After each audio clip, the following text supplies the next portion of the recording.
All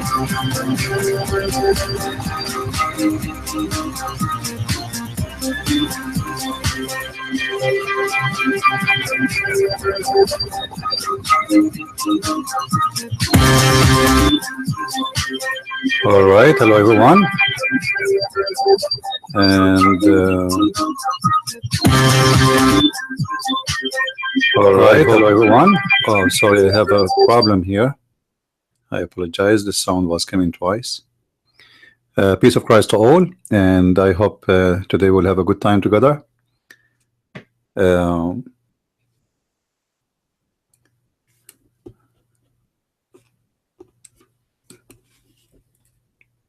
I hope today that we will have some Muslims who will call us and they will speak to us about their God. I wanted to have with us a brother Nu'man Khan, but brother Nu'man Khan these days is busy. As all of us we knew, he is busy with the, with the 3 wives he is dating. Always I ask the Muslim one very simple question: who is Allah? And I never been able to get an answer from a Muslim. The Muslim, they will tell you, if they would answer, they will say Allah is God. Well, I know this is your God, but this is not the question. The question, who is Allah? The amazing is that those Muslims, they pray to a God, they bow down to him 5 times a day, and they fear him, they worship him, they are scared of him.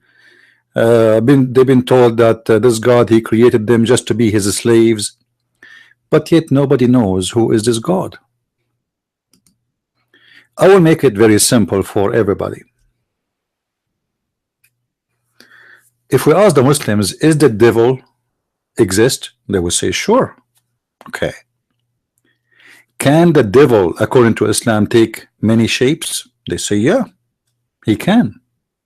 The devil in Islam is a genie, and supposedly a genie is is capable of taking many forms as he wish. Okay. Can a genie come in a form of a male or a female? They will say yes. Can he come in a form of a human? They will say yes. All right. Then how we know that you Muslims, the one you are worshiping, is not the devil himself? Because you do not know how Allah look like. You have never, your prophet himself never met Allah, never spoke to Allah. You have no idea who is Allah. What you know, that there's a God, his name is Allah. How we know that all the ideas Muhammad he got, it's coming from the devil? What is the guarantee that this is not the devil fooling your prophet?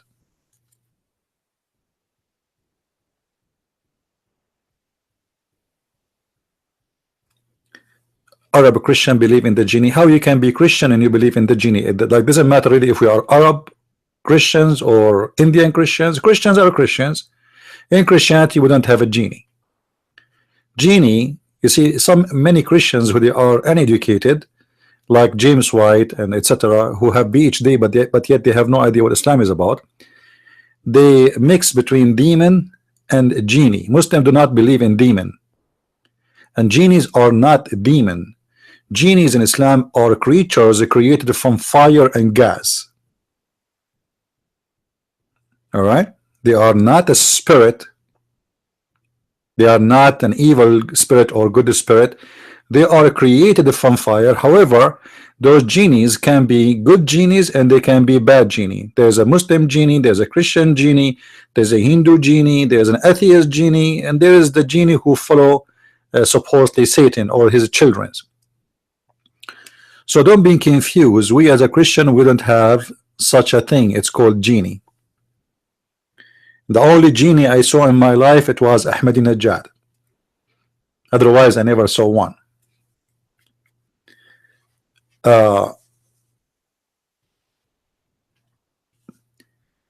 Demons are fallen angels. Well, demons are evil spirit. They are evil spirit.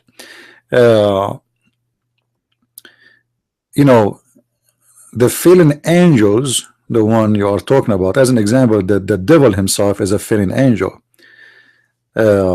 But demons are, let us say, a bad spirit. However, even angels are a spirit anyway. When the second we say the word demon, we are talking about something bad, and that demon present an evil spirit, which is you know, obviously is not of the good God, and those are exist, and there's many people they experience them. However, you know, we do not want to believe in fictions and many stupidity. Like, as an example, Muslims believe that genies, they can have sex with them. Genies, they have sex with their women. You know, a Muslim man, he can be, he fell in love with the genie woman and he have sex with her and she control him and etc. Or a genie man, genie male, he have sex with the Muslima and he have sex with her every day, and she is not happy with her husband no more because she is sleeping with two now. She is sleeping with the genie and Mr. Husband. So the genie and the demon have nothing to do with each other, and they are totally two different creatures. But as you know, some Christians, they think when the Muslims use certain words, they mean the same thing we believe in. As an example, when the Muslim he say Holy Spirit, a naive Christian he will think the Holy Spirit is the Holy Spirit. For Muslims, Holy Spirit is the angel Gabriel. When a Muslim he says we believe we are against adultery, adultery for them is not the same as adultery for us in Christianity.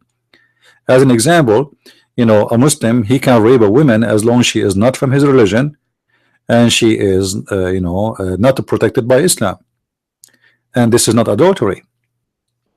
Islam is against theft. However, you can steal from someone is any protected by Islam. What does that mean? Someone is not paying the jizya, or someone is a Muslim, both are protected. So if you are paying jizya by Islamic law, you are protected, for you are paying the gang from being harmed. But if you don't pay the jizya, then you are not protected. Therefore, they can steal your money, they can kill you, they can rape you, they can kidnap your wife. So they use same words we use, and many naive Christians they think that Muslims they believe in the same thing. That Islam is against thieves. Even Muslims they say to you, we cut the hands of the thief.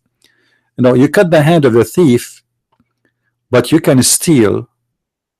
You can steal as long as you are doing it according to Islam. So if you steal from any protected person in Islam, then you will be punished. Sorry, you will not be punished. If you steal from protected person, then you will be punished. In Christianity, theft is a theft. It doesn't matter who you are stealing from. There's nothing is called protected, and someone is not protected. So Muslims they might use same words we use, but it's not the same terms, and it's not the same value, and it's not the same meaning. Islam says we are against adultery. That's what they say. But there's Islam promote adultery. First of all, there's no marriage in Islam. It's a sex contract. Islam allowed muta, which is you know, for the sake of sex, as simple as that. Islam promotes sexual relationship with the children. Islam promote even you can look at a woman and have a desire on her, even if you have no intention of anything good. And you know, like you see, there's a huge difference between a person who commits sin. Like I can be committing sin. I find a woman, she is beautiful. I look at her, I have my desire. But there's a huge difference between me doing that and the one who claimed to be of God, teaching that it's okay to do that. Even Muhammad, he saw a woman walking by, so he went to his wife, he stared at her, and he got horny, and then he went to his wife and he ordered her to take off her clothes, even though she was doing kitchen work. So the value, the nature, and everything is different. Today, somebody he sent me a video. I don't want to play it because they can claim a copyright. It was in a Catholic college, and the video it's called Islam for Catholic 101, and they have an idiot woman explaining Islam to those Christians, naive Christians, and this dumb woman She is supposedly from a church. It's called the Lutheran Church. She was saying everything which is not true. As an example, Muhammad, he is a person who called for just in a society of unjust. Muhammad is a person who called for worshiping God against the pagans. Muhammad even mentioned in the Bible, and yet she claimed to be Christian. So you know, we need to be careful about those people who they are supposedly within the church, but they are the devil himself. They try to fool you as much as they can. You see, the devil is very powerful. He might come to you in a person, his name is a Christian prince. He tried to fool you and he make you believe. So you know, he will do anything he can. Let us say you are a Christian person, so how he can come to you? He cannot bring you Shabir Ali to convince you. He will bring you James White.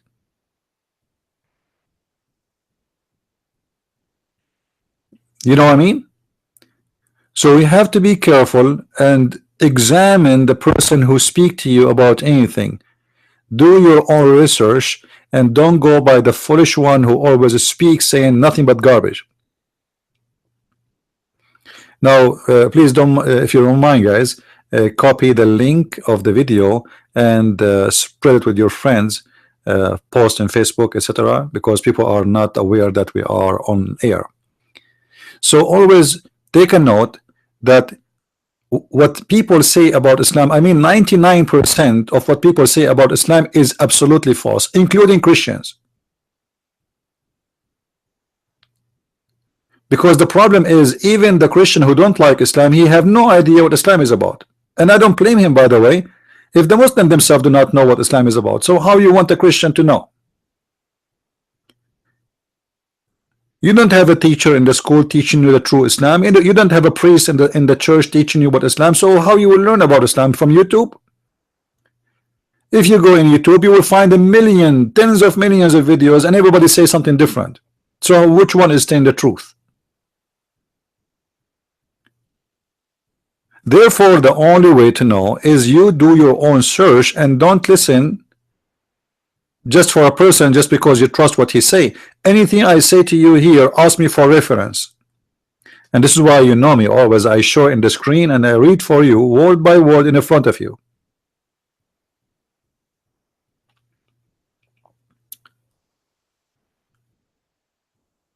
Be careful and don't listen to anyone, and examine the person he is teaching you. It doesn't matter if his name is a Christian prince or bishop.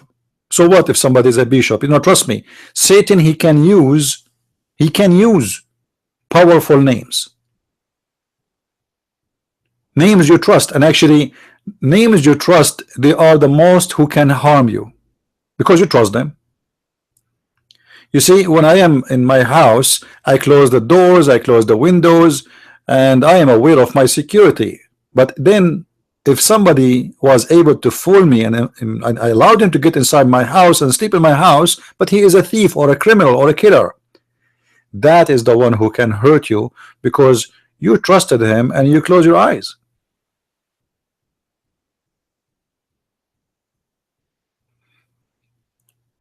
When it's come to knowledge and education, you need to educate yourself by questioning the person. Like if I say something to you, ask me where is the reference, where you get this from, show me. If he show you the reference and you read it yourself, then you have a solid proof of what this person is saying. But speeches and you know, like this woman who the one who sent me the video today about this idiot woman who speak in the church and supposedly she's a Christian. I mean, this woman, she is a criminal. And the one who invited her is more a criminal, and those who they are listening, they are a stupid fool, because none of them dare to say, you know, what are you? Can you show us? Can you show us where you get this from? When you quote from me from the book of John says that Jesus said he will send Muhammad, how dare you? This is according to who?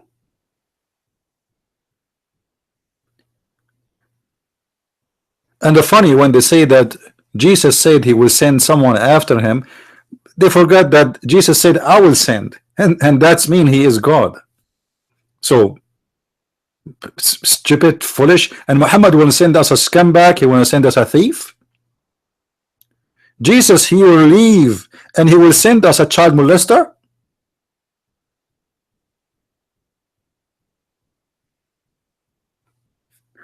Now I see people in the text talking about Nu'man Khan. You know, leave this guy alone. He is just a poor guy. You know, actually, just to show you, as long you guys talking about this guy in the text still look like you cannot forget about him. Nu'man Khan, he did nothing wrong according to Islam, and let me prove that to you. According to Islam and according to Muhammad teaching, and this is why I say Muslims are a bunch of dumb people. You know, like now they are angry from this guy because supposedly he is a Muslim preacher, and now he is dating 3 or 4 women, or like 3 women and a half, because maybe there's one of them she is too young. Now, according to Muhammad, adultery is not a choice you choose. Adultery is a fixed partition made by Allah for you, which means Nu'man Khan, he did not choose to do it. It's Allah who decided for him to do so. Do you see the difference in front of your eyes? According to Muhammad, every human being is born. Allah, he wrote for him in his destiny, in the book of destiny,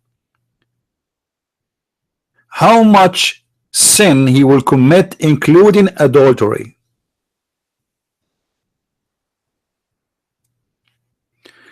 All right, I will answer you, Joseph, about Allah saying we. But here you see what I'm talking about. Why the Muslims are upset from this guy? If Allah is the one who decided for him, it's a fixed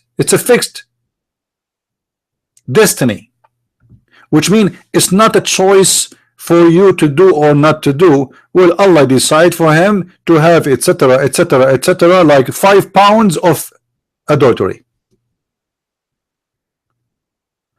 And this is how stupid this religion is. I mean, this God, he wanna punish you for adultery, but he is the one who designed it for you, and he is the one who decided for you. You know what I mean? This God, he wanna punish you for doing adultery, but yet he is the one who decides for you how much adultery you will do.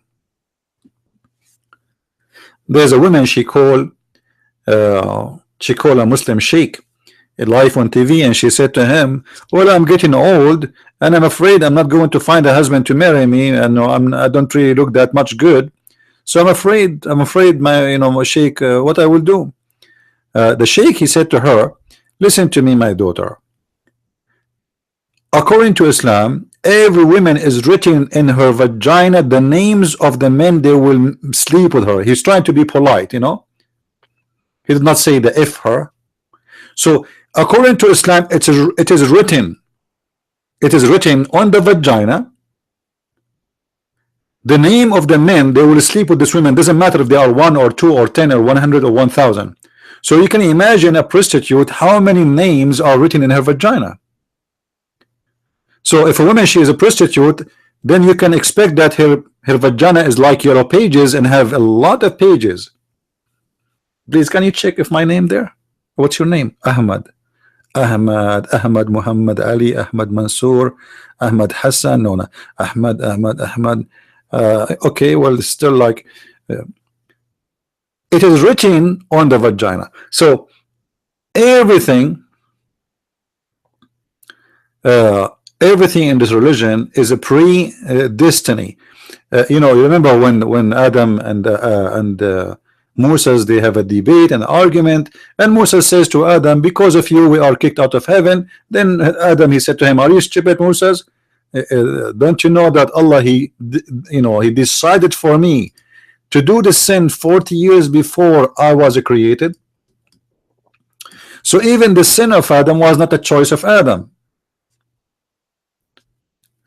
All the sin mankind they do according to Islam is not their decision. And not only that, even the good, the sin and the good, it is the destiny and the decision, pre-decided destiny by Allah.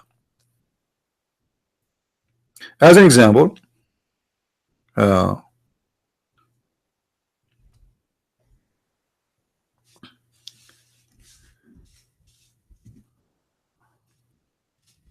let us see.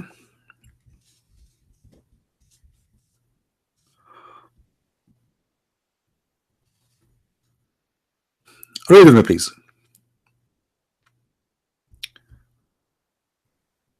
This is Sahih al-Bukhari, and the one is talking is Muhammad himself, not Nu'man Khan. Which language? Well, you know, according to Islam, by the way, there's a lot of contradiction. As an example, there's a stories like that. You know, some scholars, they say, as an example, that the language of heaven is a Syriac language. And some of them, they say it is Arabic. So the language here is kind of Muslims don't agree about. It's same as anything in Islam. I mean, have you ever seen a Muslims agree about anything?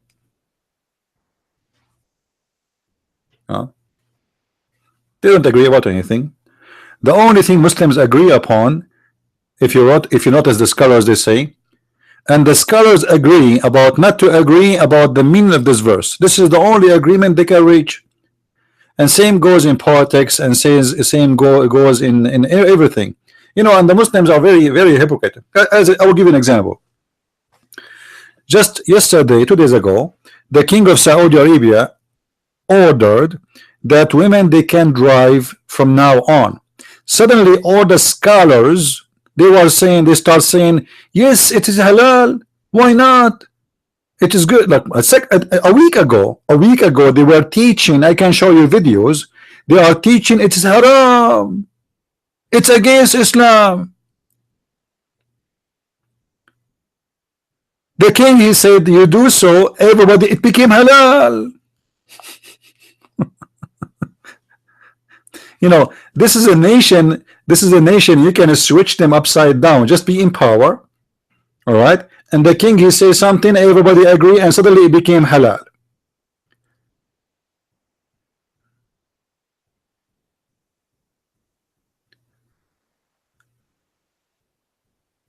No, they are jailed not because of this. You see, you know, in Saudi Arabia, religion and politics is the same. All right. So when the royal family, they notice that anyone is trying to be an opposition, it doesn't matter what you are opposing. That's mean you are trying to make a political movement, because Islam is not a religion only. Actually, Islam is nothing but a political movement. It's not even a religion. It is a movement for the sake of government and power and money. So the second the ruler noticed that there's some of the scholars, they are opposing something, right away they put them in jail. As an example, there's a famous scholar, his name Malik, Imam Malik. They did beat the hell of him. Ibn Khaldun, he was in jail.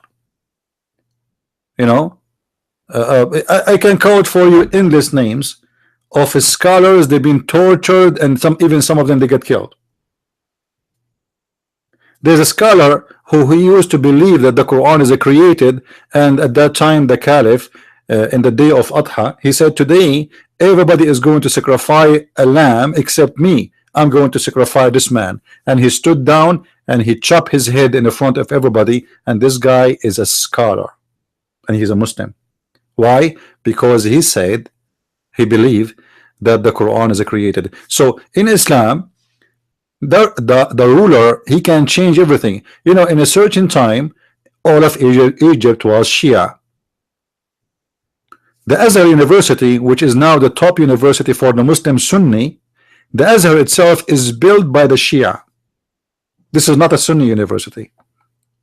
So how the whole country became Sunni? Simply change the king, and whatever the king is, everybody is.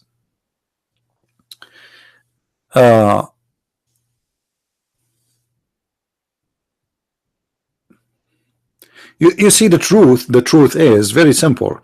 Women driving cars is against Islam, and there's no question about it. But as I said, if you are a truthful sheikh, then you will pay the consequence of opposing the king.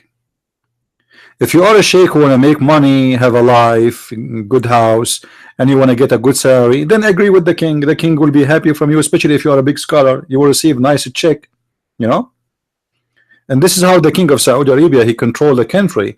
He have a bunch of what they call them scholars, and they are under his control. He flood them with money. They have nice houses, you know.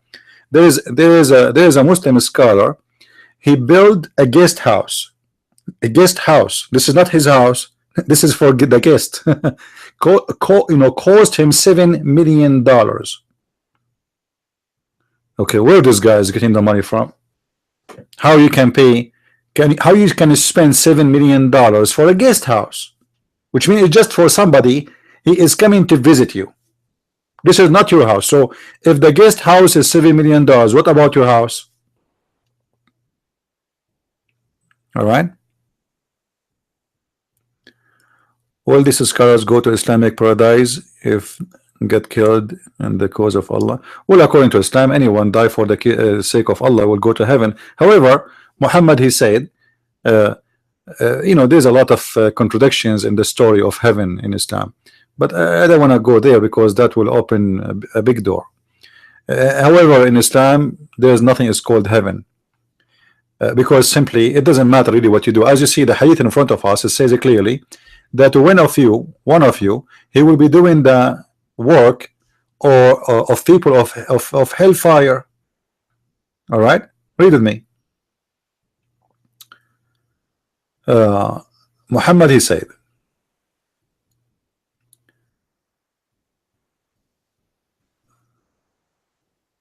that a person will be the work of the hellfire, and there is nothing between him and paradise except a distance of a cubit. Imagine how close you are. You are doing all of this all your life, and now almost you are there. And then look what it says. But then what has been written for him decided his behavior, and he started doing evil deeds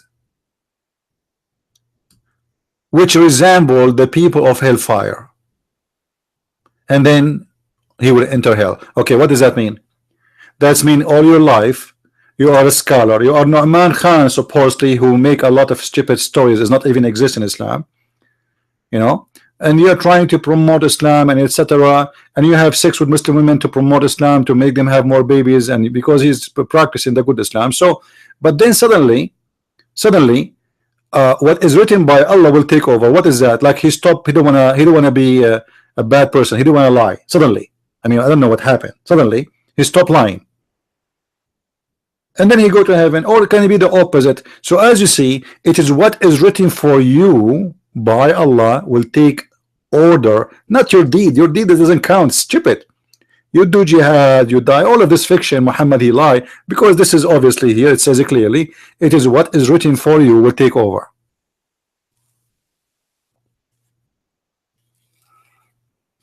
So what's the point of this religion? Why I pray 5 times a day, and I want to do jihad, and I want to die for the sake of the dead bewitched Muhammad, all of this, at the end of the day, they are saying to me that, well, what is written by Allah is going to take over. So let me wait for what is written by Allah anyway.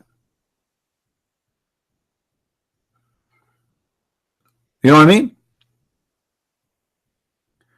Now, if there is any Muslim would like to call us and tell us who is Allah, please feel free. If there is any Muslim listening and he like to call us, I will really appreciate your help, because we have a problem to make a Muslim explain to us who is Allah. Each time we ask a Muslim who is Allah, he says to me it is God. This is not my question. I know that he is your God, but who is Allah? You see, the God of the Bible, when Moses he asked God, okay, what I will tell my people about you, who are you? What's your name? I know now you are my Lord, but what they will ask me for his name, what I will say to them? The Lord, he said to him, tell them I am that I am. In the case of the Quran, Allah says to Moses, I am Allah. I am Allah. All right.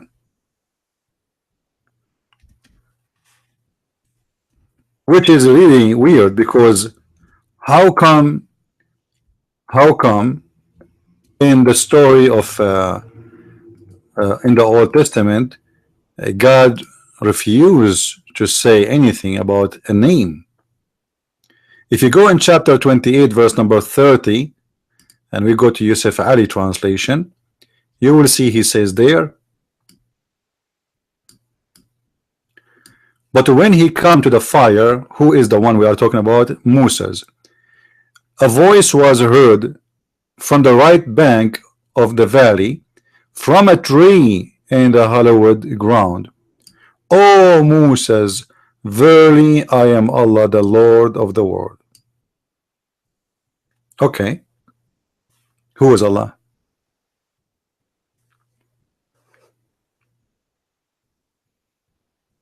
Here we go. Moses, he heard a voice saying to him, I am Allah.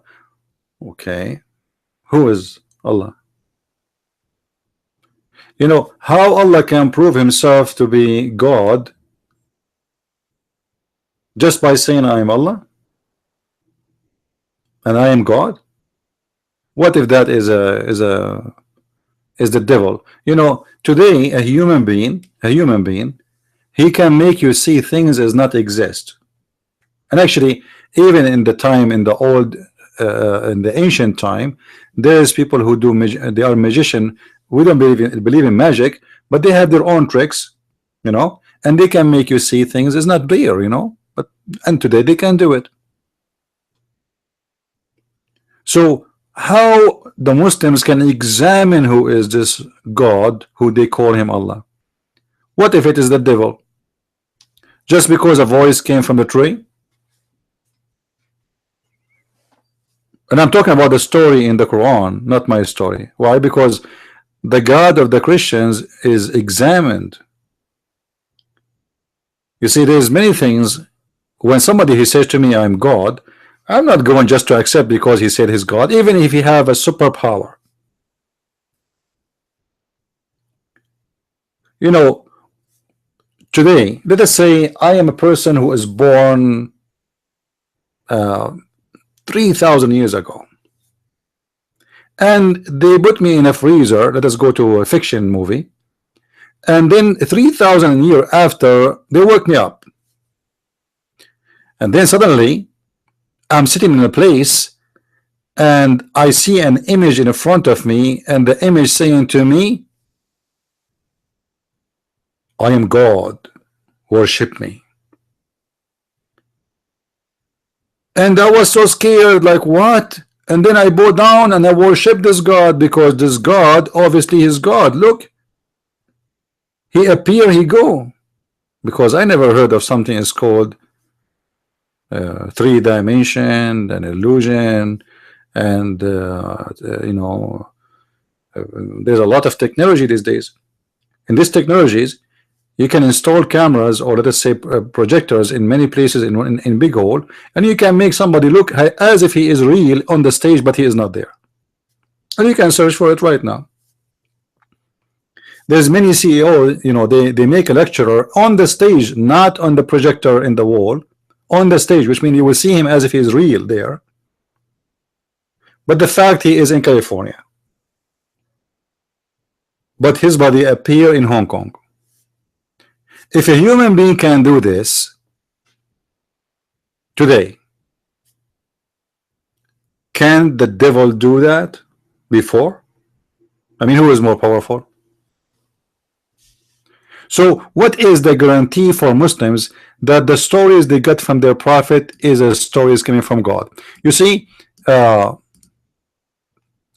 if we go in the Quran, we will find something very important.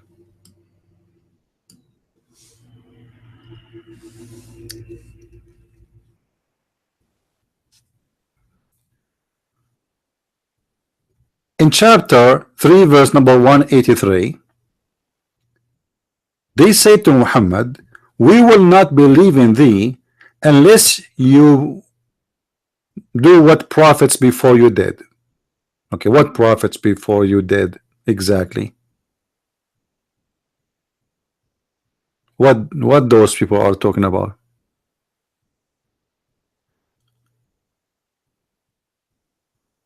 You need to give us a clear sign. You need to give us a miracle. And what is that miracle? If you go and read any translation you want, any translation, this is Yusuf Ali, there is Shakir Biktali, whatever you want.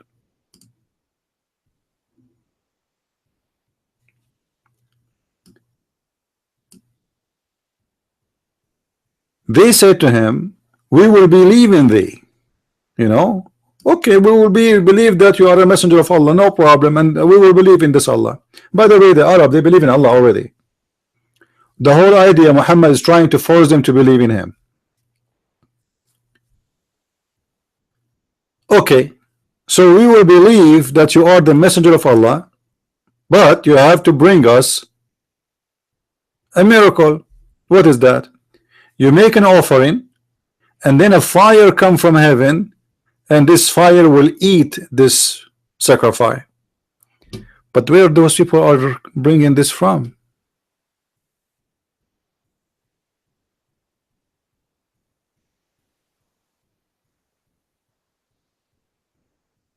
The verse itself says from where? The verse says that messengers, they came into you before me and they did that miracle to you. Still you did not believe in them. But Muhammad still he cannot do it. So prophets who came before Muhammad, they did that miracle, and yet Muhammad he cannot do it. They excuse you will not believe in me anyway, but they just told you if you do it we will believe. Do it. And why prophets who came before you, they can do that, and their God can provide them with such a miracle?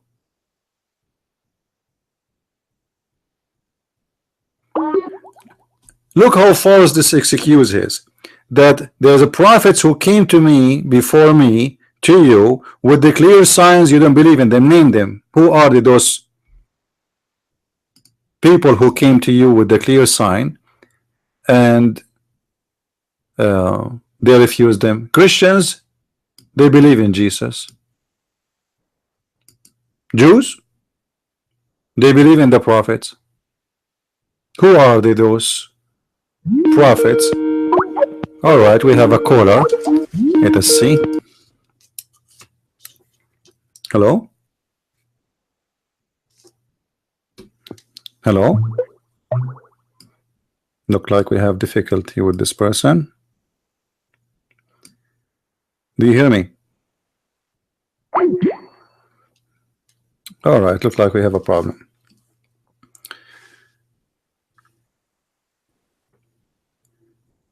Always Muhammad, he have an excuse. The Muslim, they say to you that Muhammad was given many miracles, but as you see, the Quran keeps saying that the people around him, they keep saying to him, give us a sign. Give us a sign. So if the Muslims, they want us to believe in a God, his name is Allah, we need to question why this God is in disability. Is it enough to worship someone that he heard from someone that he is God? The Muslim, they say to you, show me where Jesus says I am God, worship me. This is the problem? Okay, I can show you. The Messiah, he questioned the Jews. He said to them, what do you say of the Messiah? They said he is a son of David. The Messiah, he said, well, if he is a son of David, how David call him Lord? Let us see. Hello? Hello? Yes. Hi, I have a doubt regarding Bible. Sorry? We just chatted on the chat section in Arabian Prophet YouTube channel. Yes, I am. Asked me to contact you. Yeah. Are you a Muslim? Hello? Are you a Muslim? Yeah, I'm listening. No, are you a Muslim? Are you a Muslim? No, agnostic. What agnostic mean? Okay. What agnostic mean? I'm not sure whether some supernatural power exists or not. All right. So what do you think of Muhammad? I think he might be a prophet according to Old Testament. No, it's not only according to any. I'm saying according to you. Is he a prophet or not? I mean, I have through my research, I think he is. Yes. Okay, so while you are saying to me you are agnostic, you should say you are a Muslim. But I didn't take Shahada. Doesn't come on. You see, I don't like it when Muslims they play games. I mean, you are a Muslim, and then you say to me you are agnostic. You believe already that Muhammad is a prophet. No. I'm saying that what he said. Okay. I have. Okay, let me ask you. All right, no problem. I will go. That he is. No problem. I will go with you. Okay, what make you believe Muhammad? What make you believe Muhammad is a prophet? What make you believe in him as a prophet? No. But first of all, my doubt is not about that. I don't believe some of the things said by him. The main problem is the virgin birth. Actually, that was the main thing I wanted to talk about. The what? Later we'll come to because I don't believe in virgin birth. First of all, your problem what? I don't believe in the virgin birth. Virgin birth of Jesus. The virgin birth, you mean? Yeah. Yeah, but the Quran teach that. Yeah, that's what I'm saying.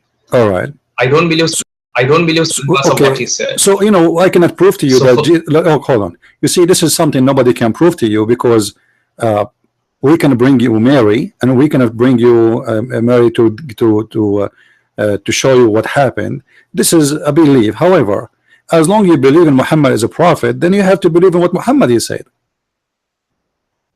That's why I stopped believing completely. I know there is some bullshit in Quran. Okay. I'm not saying that he is. I'm not saying I will follow him. Yeah. But when you compare to Moses, there are striking similarities. But apart from that, in Isaiah 7:14, in literal translation, in Young's literal translation, it says that the woman is with the child. The woman is already with the child, and Isaiah is saying that she will give birth, and when he grows up, the Assyrian army will leave the land and will go away, and you live happy. So that was the main thing Isaiah was saying.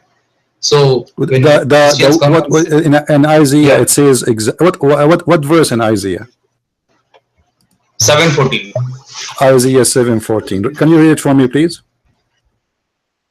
Young's literal translation. Sorry? Young's literal translation. What translation? Young's literal translation. It's a literal translation from Hebrew and from Greek. All right. Young's literal translation. Yeah. So you like only that translation? This is the only translation you like? No. Why I like this translation is because it's unbiased. It is done by neutral scholars of highest eminence. Who is the one who called them scholars? Like, I mean, who is the one who called them scholars? How you know they are scholars? No, actually, this book has received acclaim by people. I don't care. Listen. When somebody says to me something, he have to prove it. Okay, do you speak Aramaic? Do you speak Hebrew? Do you speak Greek? No. So how you know that they are truthful? Anyway, the verse in front of me, it says, therefore the Lord himself shall give you a sign. Behold, the virgin shall conceive and bear a son, and he will be called, his name is Emmanuel. Do you know what Emmanuel mean? Yeah, God with us. All right. So what is the problem with that? No, one minute. In the translation you are reading from, does it say virgin or it says something else? In translation? In the translation which you like, does it say the word virgin or it says something else? No, it says Emmanuel. He will be named Emmanuel. He will be called I know. Emmanuel. Okay, no problem. But I mean, does it say the word virgin there, that this woman, she is a virgin, or it says something else? She's it's young woman. Betula is young woman. All right, no problem. Let us discuss it as a young woman. All right, let us assume that the young woman is the correct translation. But this is say in that translation, the translation you are reading, it says, therefore the Lord himself shall give you a sign. Does it say that? Does it say there's a sign, a miracle, a sign? Okay. So therefore, it had to be a miracle because it's a sign. Okay, to And whom? hold on, hold on, to hold whom on, is hold on, Isaiah hold on, saying? hold on, hold on, hold on. Let me explain to you. If Yeah, it is yeah. just a young woman, if it is just a young woman giving birth, that is not a miracle because there's many women they can give birth, and it's Okay. normal thing to happen. I mean, this is not do not need God miracle. You know, there's girls in the early age they give birth. All you know, as long they have their period, they can do that. But it says it is a sign. What does sign mean? It's a miracle. So something it doesn't happen. This is why we call it miracle. If something happened normally, that's not a miracle. As an example, I take a shower every day. That's not a miracle. But if a person he cannot walk to go to the bathroom and take a shower, and then he was able to do so suddenly, that is a miracle. If you know, I open my eyes every day and I see the cloud, I see the sun, that's not a miracle. But if a blind man who is born blind suddenly he start being able to see, that is a miracle. So a miracle have to be something abnormal, not usual, and nobody can do it and nobody can explain it. So the sign is a woman, she will give birth, and let us say it is a young woman, still have to be a virgin. Why? Because young women they can give birth anyway. Yes. Yes. Yes. All right. So Okay. I hope I explained Okay, that let to us you. assume she is a virgin. Sorry? But why is Isaiah giving this prophecy to the king of Israel at that moment? And it also says that when the kid grows up, all the lands which are controlled by Assyrians will be demolished and the Assyrians will go back. So actually, when you look at International Standard Version, New International, New NET Bible, and literal translation, Yeah, this translation, my friend. There's many translation. Listen.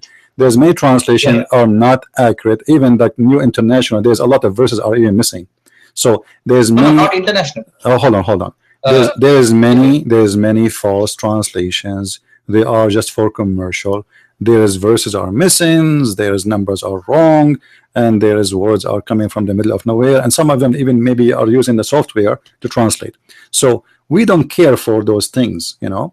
And do you think the Christians within 2,000 years did not get it right? You know, all the Christians. Hold on. You see, today you are Paul reading. had written 2/3 of New Testament. Even once he did not mention the virgin birth. 23 books he wrote in New Testament. Who? Paul, Saint Paul. What about Paul? He didn't mention virgin birth a single, even one time in the entire New Testament. Let me ask you. He wrote 23 books. Let me ask you. Are you originally Ahmadiyya? No, I'm an agnostic actually. No. I mean before you are agnostic. I get that. No, I am from Hindu background. You are from a Hindu background. Buddhist background. Yeah. Buddhist background, and but you believe Muhammad is a prophet. No. And okay, hold on. Let me. Because you see. I'm not saying when you say to me, I don't believe that Quran is a complete book. It has been tampered. Sorry. Like Aisha's book, the Quran is there, right? Yeah. It is not a complete book. Do you understand? The Quran is not a complete book. Yeah, because some goat came and eat some chapters. It's in the hadiths. I don't believe that the entire Quran is true. Yeah, but what make you believe that even there is a Quran exists? I didn't get you. Okay, you see, you suddenly became an expert in what Paul he said, and let us say in the letters of Paul, he did not mention the name of Mary. Do I need to mention the name of Mary? Me, my Christian prince, and I make thousands of videos and etc. I'm not going to talk about Mary unless there is a reason. I don't worship Mary, I don't follow Mary, and Mary is just a woman, you know, who is chosen by God. So if you ask me about Mary, I will answer about Mary. Otherwise, I have no reason to talk about Mary. So hold on. Our Jewish father, my friend, we have the Bible, and Paul is not writing the Bible. He did not write a Bible. He don't have a Bible. We don't have a Bible. It's called the Bible of Paul. All right. So Paul, he was, if you see, he was exchanging teaching with other Christian leaders, and depend in the topic that the topic is. So if we are talking about, as an example, if you are a person who sent me an email saying to me, I don't know how to install my router, should I speak to you about Mary? Okay, understood. All right. So Paul Yeah. is speaking of a matter which is important in his time, and people, they ask him a question, and doesn't mean that Paul never mentioned her name, by the way, because Paul is not God, and what is written, what is registered, is letters he sent and exchange, but doesn't mean Paul in normal conversation did not say and speak about Mary. So what is written to us, what we have of Paul, is his education as answer for those who they are asking him questions. And if I don't speak about something, as an example, I am here talking every day about Islam, and sometime I finish the whole, 2 hours, 4 hours, 8 hours, and I mention the name of Jesus at the end. I say Christ is Lord, Islam is false. All right. I did not mention Mary, I did not mention Luke, I did not mention John, I did not mention Peter, I did not mention Jerusalem, but doesn't mean they are not exist. Okay. Okay. Now let us go and ask you the question which we started from the beginning. What make you believe Muhammad is a prophet? What I believe is a prophet is someone who calls people to monotheism. I okay. don't believe. Hold on. But this, based on this, the Egyptian, they have a true prophet, because there's many religion in the world, they believe in one God. So what? Who? Christians? Christian believe in one God, the Egyptian believe in one God, the Israeli believe in one God. There's many religion in the earth. Even those who worship the devil, they have one God, he is the devil. So what does that mean? So okay, what? I'll come to the devil, but do you believe that all the prophecies in the New Testament are there in the Old Testament? You speak so fast. I'm not an Indian, so you have to slow. No. Do you believe all the prophecies in the New Testament are supported by Old Testament? Well, I believe in the whole book, not only in prophecy. No, I'm asking the prophecies. My friend, I answered you. I believe from cover to cover and what is between. So don't ask me only about the prophecy. Matthew 2:23 in Old Testament. No, you read it for me. Go ahead. Matthew 2:23. Matthew 2. Show me that in Old Testament. Yeah. Matthew 2:23. Matthew 2. 2nd chapter 23rd verse. Matthew 2:23. 2:23. Okay, read for me. Okay, Matthew 2:23. 2nd chapter 23rd verse. Read for me. Yeah, okay. All right.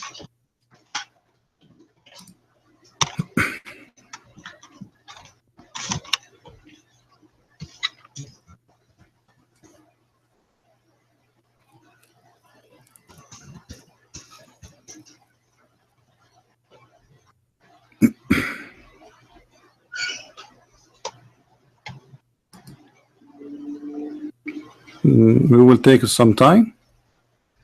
No problem, I can wait. All right.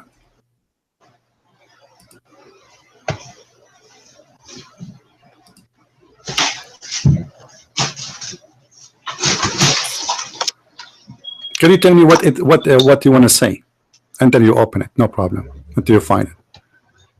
No, show me that verse, that prophecy in Old Testament. Show me what? Show me this prophecy. 2:23. Matthew 2:23 is a prophecy. Show me that in Old Testament.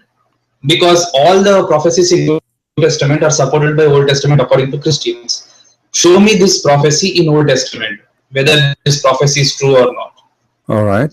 And what is the prophecy saying? It's saying that Jesus lived in Nazareth, so was fulfilled what was said by prophets, that he was called a Nazarene. So where does the prophet say? Do you know what? Do you know what? Do you know what Nazarene mean? Yeah, Nazar means branch. Nazareth means branch. Who told you that? It's in Hebrew, right? Yeah. But what? He will be called Nazarene. What does that mean? What is it? You tell me what is Nazarene. All right. You have to explain. You see, let me show you. Let me show you how Muslims they play games. according to your Prophet Muhammad, the Nasiri is someone who is supporting Jesus.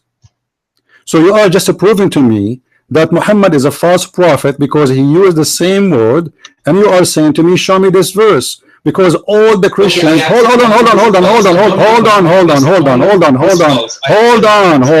What is the name Muhammad? Hold on. I will show you, no problem. What Muhammad he said, what he called the Christians in his Quran. I didn't get it. Muhammad is wrong. I accept it. I had no problem with that. No. You cannot say Muhammad is wrong. A second ago, a second ago, you said to me, you said to me that you believe Muhammad is a prophet. Okay. I also said I'm an agnostic. Agnostic means who is a person. No. Don't tell me. You see, I don't believe in this garbage. You are a Muslim and you are trying to hide your skin. So answer me. When Muhammad he said the word Nasiri, it does not mean a city of Nasira. I said I'm accepting he's no. Okay, so do you tell me where is this prophecy? Hold on. Do you believe that Muhammad was lying? Yes, he's a liar. So he's a liar. Yeah. All if right. he said that, he's a liar. If it's in the Quran, if he said that, he's a liar. So why you said to me you believe he's a prophet? I'll discuss that later, but please tell me this: where can you find this prophecy in Old Testament? All right. Then we can move forward with this. Yeah. No problem. If I find this prophecy in the Old Testament, yes, what that will make a difference for you? It will make. This is the prophecy which is not told by any prophet.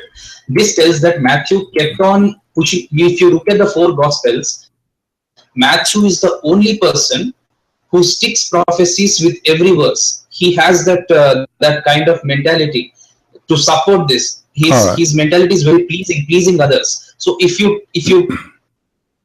can find that this verse is false, you can deduce Matthew's mentality, and from that you can disprove his gospel. One shot. You see, listen. I can give you, like, I'm not going to waste my time and start quoting you verses because there's tons of them.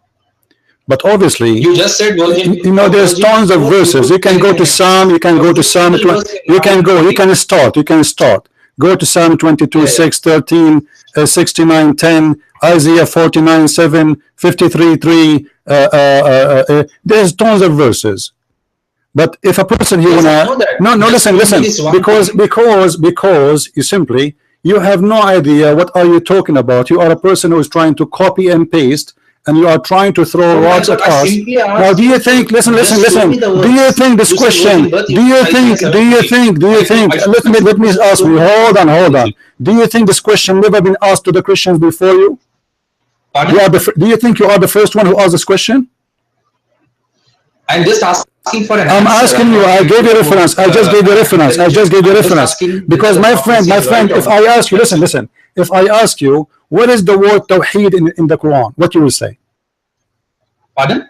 Where is the word Tawheed in the Quran? What you will say? Hate? Tawheed. Muslim, they say Tawheed. Oh, Tawheed, it's monotheism, right? Yeah, where we can find it in the Quran? That's what I'm saying. I don't know. I didn't read the entire Quran. No. I'm asking you, where is the word Tawheed in the Quran? So why Muslims they say they believe in Tawheed? No. You see, I'm going to show everybody. You are not honest, my friend. You are not honest. You said to me that you believe in Muhammad to be a prophet, for he is asking you to believe in one God. And when we ask you where is the word Tawheed is, then you have no answer. So you will say to me as a Muslim, you will say, hold on, listen. You will say to me, I get that as a. Hold on. You will say to me, this is coming as a conclusion, not as a word by word. Is that correct? I asked a simple question. I answered you. I'm not. There's my friend.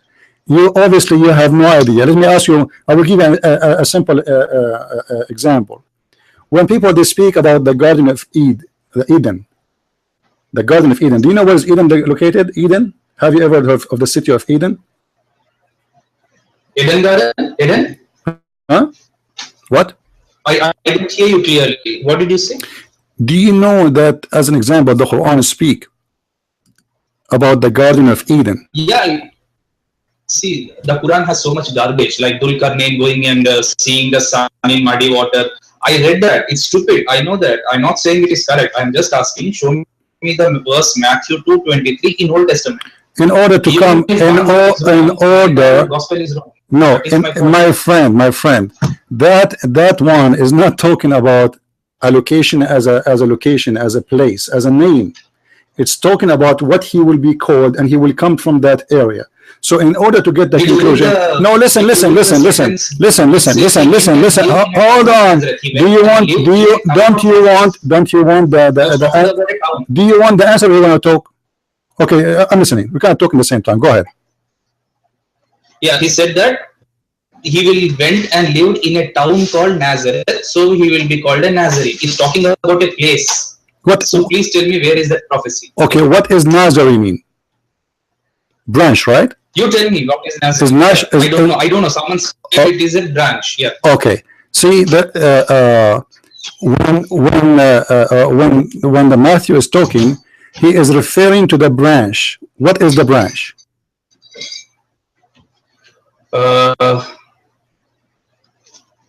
Is it true it's branch? Because I cannot find in Hebrew meaning. I think I am wrong about this. I don't know what Nazarene means. No, a second ago you told me. A second ago you told me you are sure it is a branch. I said I don't know, but it is branch. That's why I'm saying. Listen to me clearly. I mean, okay. Does the same word appear? Does the same word appear? Does the same word appear in Isaiah 11:1? Pardon? Does the same word appear in Isaiah 11:1? Are you talking about this verse, A2:23? I'm asking you, the word which you mentioned, does it appear in Isaiah 11:1? Quran, you're saying Quran? Isaiah 11:1. As long you are, as long you are an expert, as long you are an expert in the Bible. Okay, one minute. Isaiah 11:1. Okay, 1 minute. All right. Okay. Yeah, a shoot will come up from stump of Jesse, from his roots and branches will bear fruit. Yes. All right. So what does that mean for you? It's Isaiah. Okay. And the spirit of the Lord will rest on him, the spirit and wisdom and understanding, the spirit of constance, the spirit and knowledge and fear of the Lord. Okay. Okay. So what is that? What is that branch will grow out of his root? Listen. All those people who follow Jesus, they are called in the beginning of Christianity. They call them Jesus and the Nazareth and his, let's say, his brothers. You know, so they call them the Nazareth. All right. So the branches is that the Christianity is going to grow, and many they will be considered them. They are the branch which is growing from the roots, which is the Word of God, which is Jesus. So that branch, it's not just as it's a prophecy about what and who is going to be. This is going to be in Emmanuel, which is God is with us, and he is going to be the growing branch of God. So whoever believe in him, that will grow in that branch. So the word branch is not literally meant to be branch, really. It's metaphorical about what will happen in the future and who is going to follow Jesus and why they will be called this way, and etc. Hello, can you hear me? You are not talking. I was talking. Yeah. The thing is, what I just said, branch, it has been debunked. It's called Nazar. It means to watch. It's called an outpost town. So that's how the Jews gave the name Nazarene. It's an outpost town, a garrison where army is kept in northern Israel. So the Nazar, which I said branch. Can you speak slower? I have a hard time to understand your accent. So again, what? Slower. The Nazarene comes from the word garrison, army station. It is No, not the word man. is coming from the word NZR. Nazar. Nazar. Hebrew, it's meaning Nazar. means to watch. Are you an expert in Hebrew? Okay, let's accept. Okay. No. Do you speak Hebrew? No. Okay. So why you are teaching me what the word mean? Okay. Are you Arabic or you're from Israel? None of your business. I'm asking you why you are sure from the meaning when you are not a person who don't speak. I just gave you the answer. You are just here to argue. No, I have the. No, listen. Okay, I gave you my answer. Listen, I'm not going to waste my time. Obviously, you are here coming to play games. I just gave you my answer. Either you take it or you leave it. This is your business. All right? Yeah. Okay. I can't hear you. That's Okay, no problem. Now, as long you admitted that Muhammad is a false prophet. Yes. Okay, and you are saying to me you are coming from an origin which is in Hindu. Pardon? You are saying to me originally you are from Buddha or Hindu. You are what? Your family are Buddha or Hindu? I said agnostic, right? How many times should I say? Now you are agnostic. Now you are agnostic. Before, what you used to be what? Pardon? Before you became agnostic, you used to be what? You are born agnostic? Yes. Born agnostic. I never heard of such a one. Anything. Yeah. Yes. I didn't read anything. Okay. So, do you believe in Allah as God? No. So, how you said to me you believe Muhammad is a prophet? My God. Okay. I don't believe that desert God is God, but I think there is some superpower. No. You see, I'm trying to find out who are you. You told me when you called me, you said you believe Muhammad is a prophet, and I asked you why. You said because he asking people to worship one God, and now you are saying Allah himself is not God. So what the point of this talking? Are you drunk? Are you taking hashish? My point of prophet is not magical powers. No. I'm not asking you your point of a prophet, and this is not the question. Listen, I'm just counting your words. You are the one who says to me when I ask you why you think Muhammad is a prophet. Do you remember? Why you believe Muhammad is a prophet? You said, and I quote you, because he believed in monotheism, correct? Okay. All right. Now, he believed in the monotheism. What is the name of the monotheism he believed in? Okay. For argument's sake, Allah, right? Allah. Okay, I am sure you know the name of the God of Muhammad. Do you or you don't? Pardon? I am sure you know the name of the God of Muhammad. When you said to me, Muhammad, you believe is a prophet because he is asking people to worship one God. Do you know his name? When you said that to me 5 minutes ago. Yeah, it's in Arabic. It's called Allah, right? It's what? Allah. Allah. So why now you are saying you don't believe in Allah? For argument's sake, let us assume I am. Sorry? For argument's sake, let us assume I believe in him. No, there is nothing. It's called I assume. I don't. We're not playing games. Are we kids? I'm asking you. Do you believe in him or not? No, I said how many times. So why you said to me? Why you lied to me? Why you lied to me in the beginning? You said you believe Muhammad is a prophet because if you don't believe in Allah, I mean, it's so stupid to say to me. Now listen. There is something wrong. There is something wrong about you. You know, you call me. You have a website is open, and you are going to start asking me question by question. Says in the Bible it says there. What you answer? I answered the first question. Then you will ask me a second question, and then you ask me the third question. And so why you are calling me exactly? Can you tell me? Are you calling me to copy for me what is written in the website in front of you? Huh? Hello? Yeah, I can hear you. All right. Are you calling me to copy paste from the website is written in front of you? Is that the purpose? No. Because this is what you are doing. I wanted to know the prophecy. Until now, I answered you. Listen. We answered you, but you are not an honest person. From the beginning, you start lying. You say you are agnostic, and then you say believe Muhammad is a prophet, and then you don't believe in Allah to be God.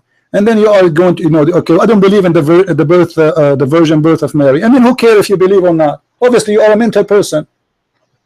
You believe Muhammad. The question is, listen. You believe Muhammad. You believe Muhammad is a prophet, but you don't believe in the God. Or not, that matters. Listen, how crazy are you to say I believe Muhammad is a prophet, but you don't believe in his God? Why can't I say that?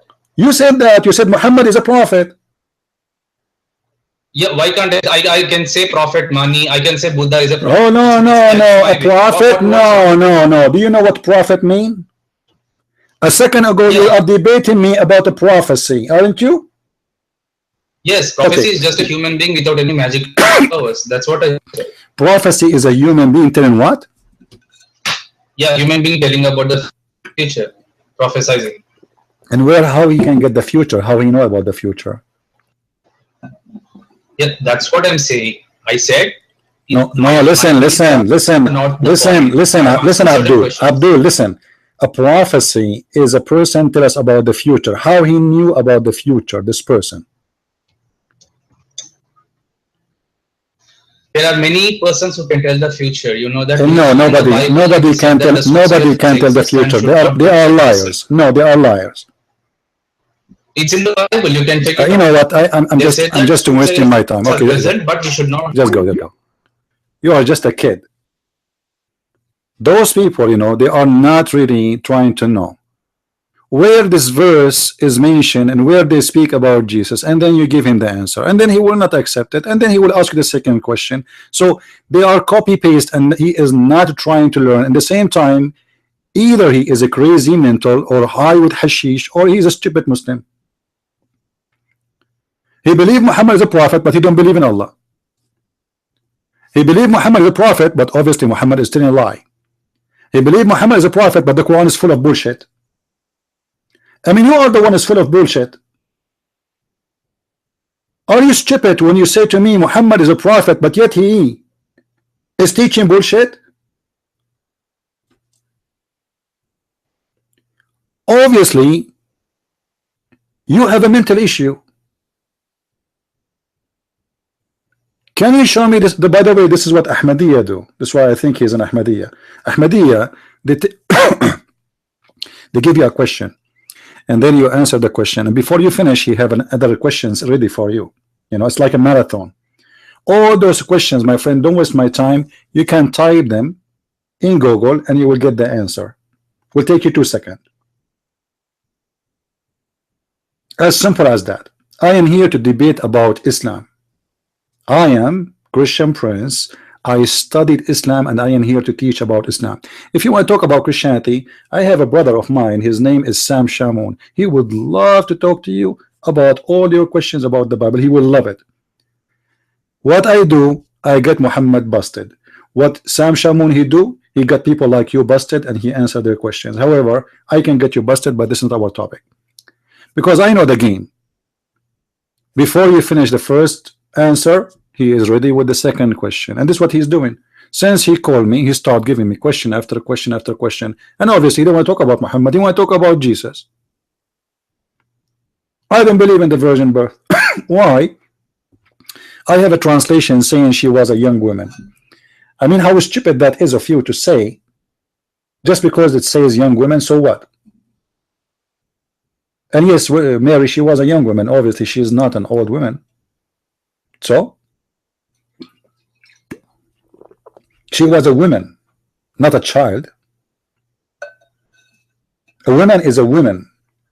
And this is how stupid those people are. When the verse in the front of you, it says the word women. Do you know what women mean?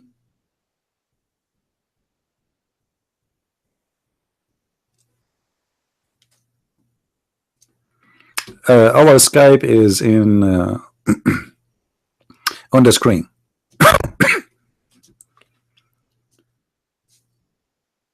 But those people, they are not really asking question. The same question he asked me, he will go tomorrow and he will ask it to different Christian, and he will say to him, show me where it mentioned in the Old Testament the Nazarah. You see, when you speak Hebrew, this is why, like, you know, when I debate about Islam, there's no Muslim can debate me, because speaking the language, or the Greek or etc., like to be considered a scholar in a religion, you have truly speak at least one or two of the languages which is the Bible written with. Let us see, we have a caller. Hello? You're right. How are you, my friend? That guy was just time waster, man. I wanted to say just get him off, because simply all he's doing is reading this stuff. He's not actually asking because he wants to know. He's just trying to, you know, waste your time. All of these answers you can easily refute. They're always all over internet. There's so many Christians have written and debunked all these silly theories.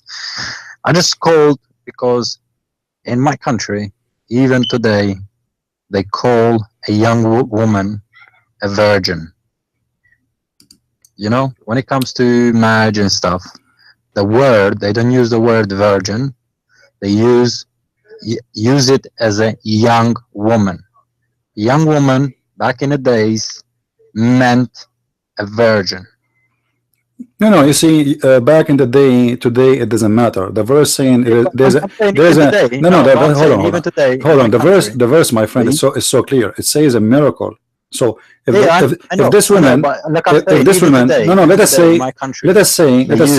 use the word young woman. I understand.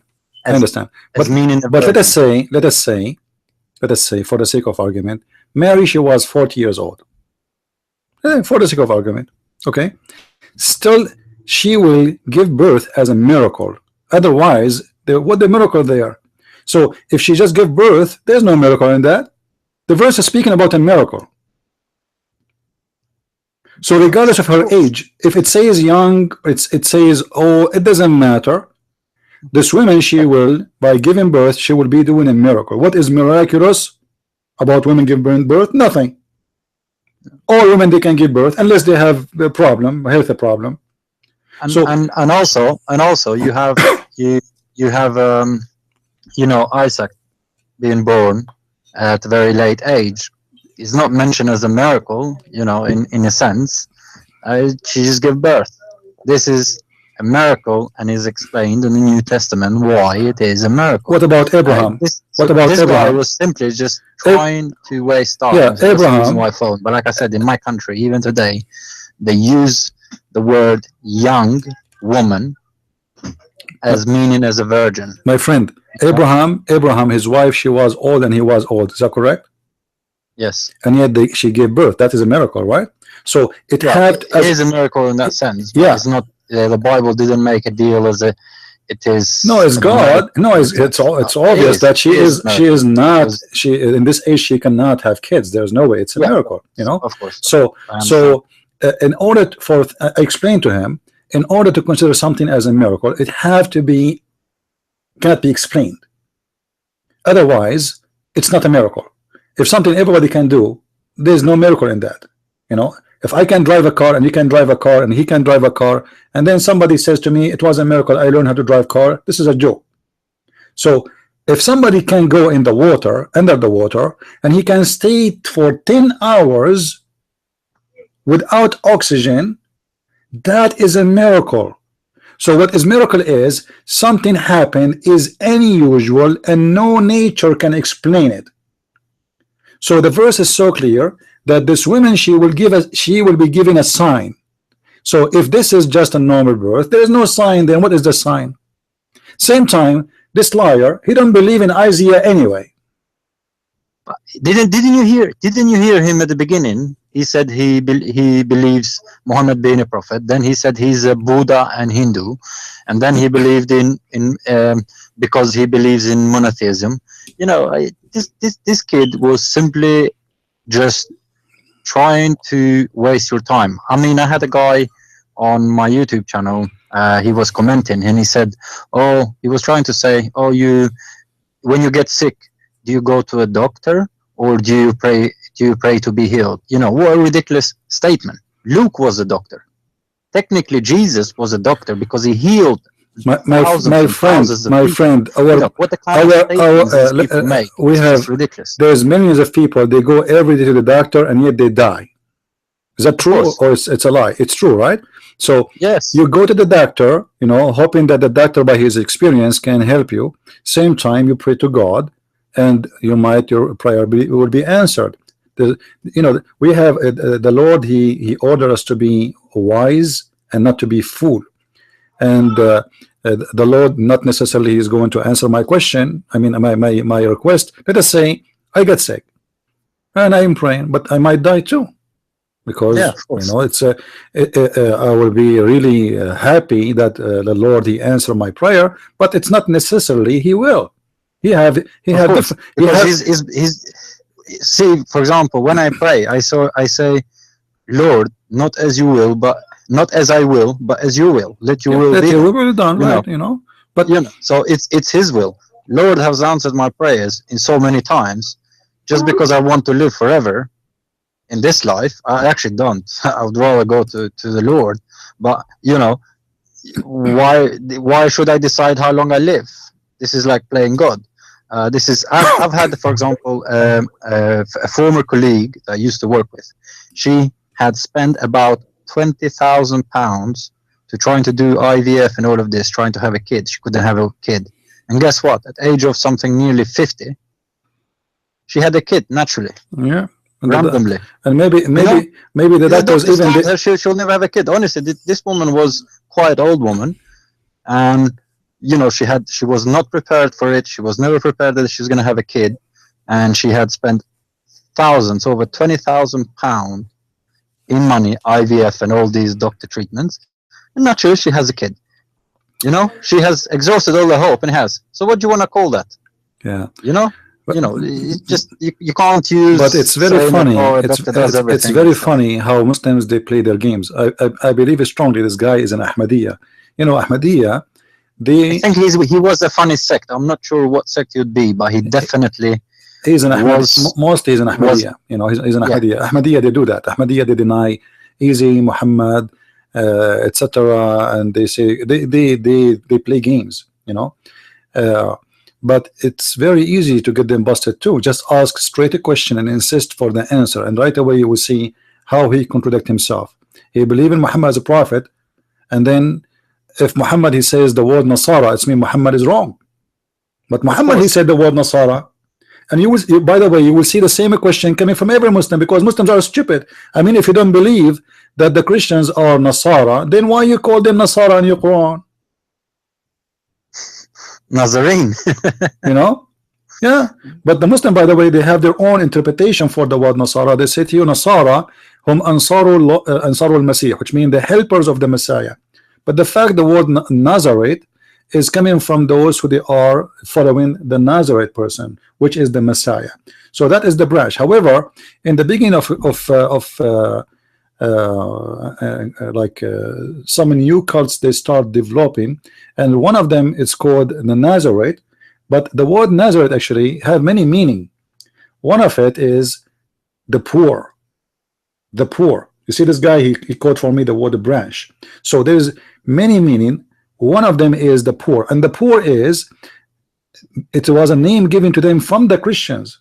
They are not Christians. They've been given the name, the title of the poor, because they have a poor understanding of the Bible. Okay. So they gave them the name, which is the Nazareth. So those people, when the Christians they grow in number, and then the Roman, they took over, those cults, they flee. And even the Jews, they flee, and that's why we see a lot of Jews in the Arabian Peninsula. Like, people don't ask shouldn't they ask themselves why there is a Jew in Arabian Peninsula?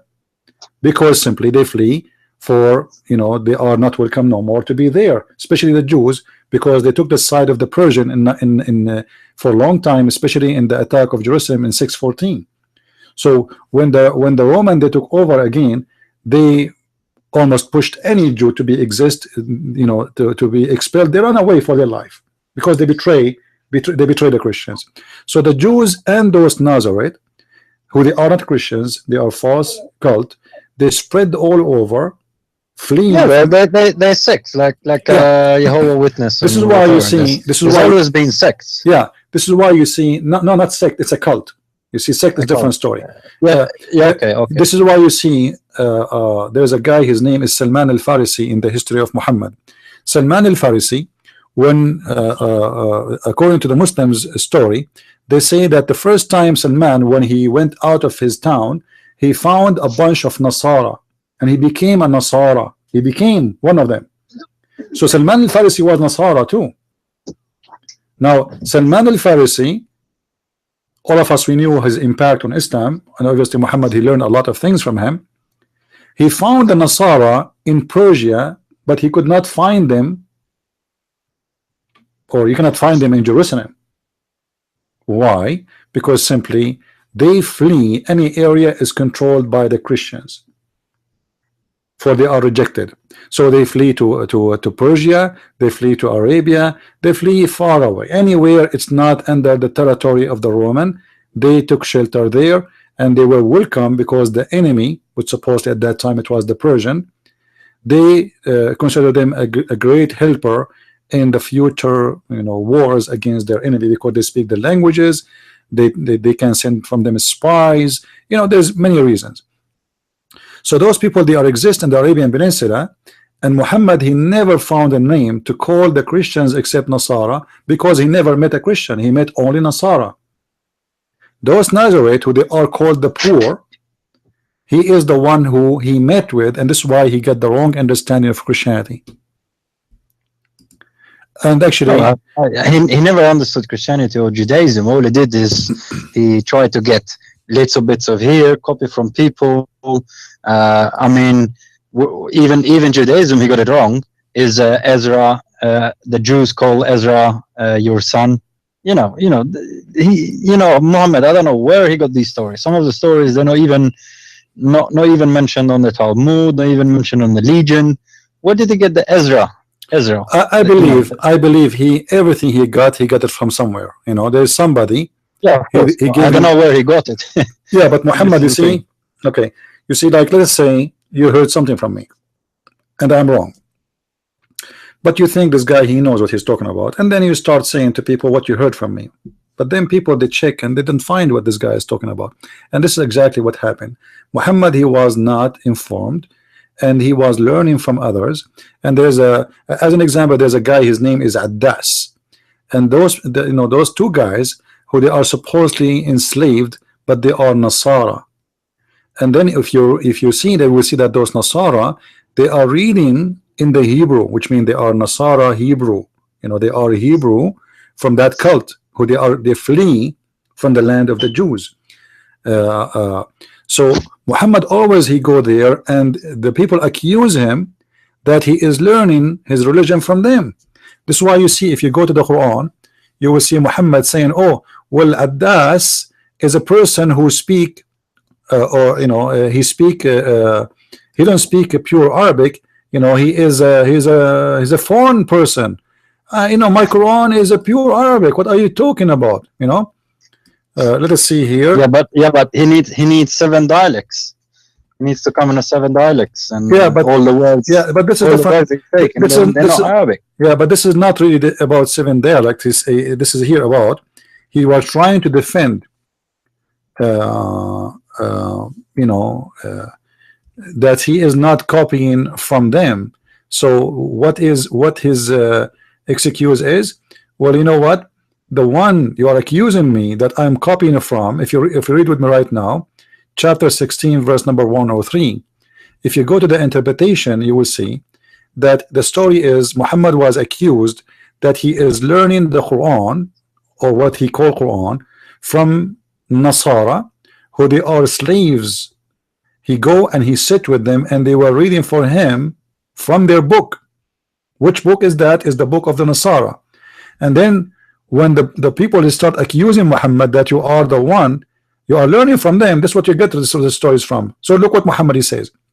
And we know well that they say only man teach him the speech of him at whom they falsely hint of lich, and this is a clear Arabic speech. So he's saying, well, those guys you are accusing me I'm learning from, they don't speak Arabic. The Arabic is broken. So if I'm bringing to you Quran It cannot be from them because simply their Arabic is not good. My Quran is a pure Arabic.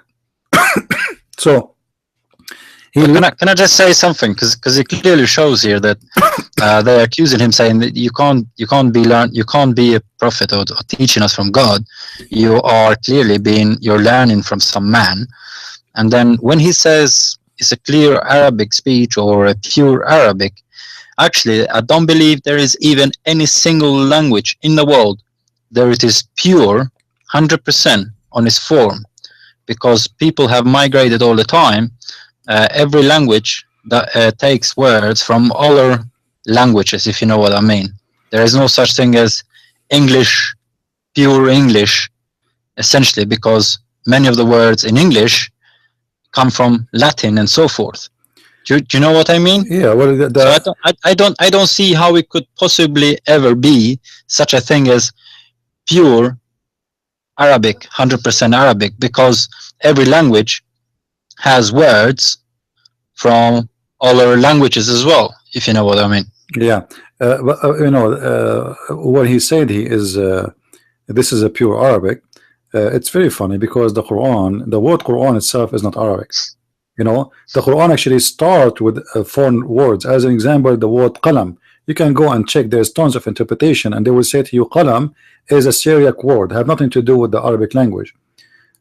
So from the beginning, from the first few words Muhammad he received from what he called him God, he received words have nothing to do with Arabic language. And the question here, you know, the Muslims always say to us that the Quran is a challenge, nobody can make like it. But here we go, the Arab, they say to him, this is something you are learning from those guys. It's not a big deal. They do not say this is amazing.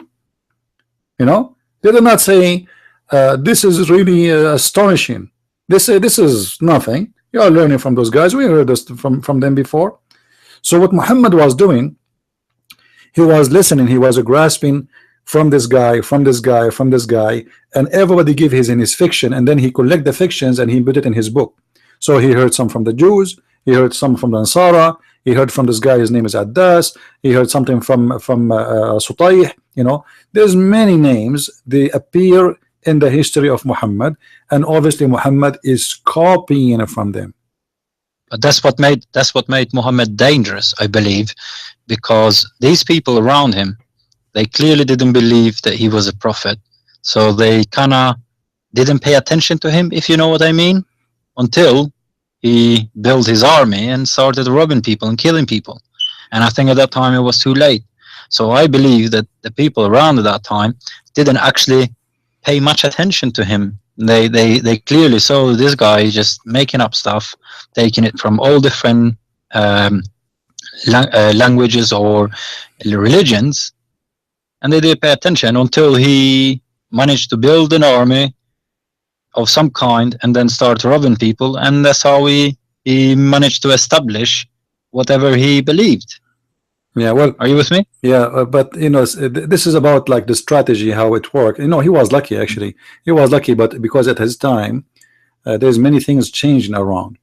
And if you have a bunch of gangs, you know, like now, if you are driving in the highway, and there's a bunch of gangs driving their cars or motorcycle, and you are a brave man, but they are 50, and you are alone. And let us say there's 20 of you. But none of you want to go to jail. None of you is willing to really sacrifice his future and fight with those idiots. So what do? You let it go, right? So Muhammad, he was sponsored by something called Sa'alik. In the Arabian Peninsula, there's something called a Sa'alik. Sa'alik is the outlaw, the same as we say outlaw, exactly. Those are people who they are kicked out of their tribes. The Arab, they don't I never heard of it. I never heard of it. Yeah, there's a huge like studies you can, you know, the Arab they do. It's called the poetry of as-Sa'alik, because they have a huge poetry. They're a huge number too. Anyone who commit a crime, what the tribe they do, if your crime is not justified, in order to avoid having a war with the other tribe, so what they do, they wash their hands from you. All right, they will not kill you. Yeah, it's a bit like the Jews, whoever were confirming that Jesus is the Messiah, they would kick them out of the synagogue. So it's a bit like you're shown. You're no. This is know different. what you're- This is different because those Arab, if you kill their son, let us say I killed a person from different tribe. So Okay. so now the burden is in my tribe. Unless my tribe they wash their hands from me, which means he is not under our protection. Take him.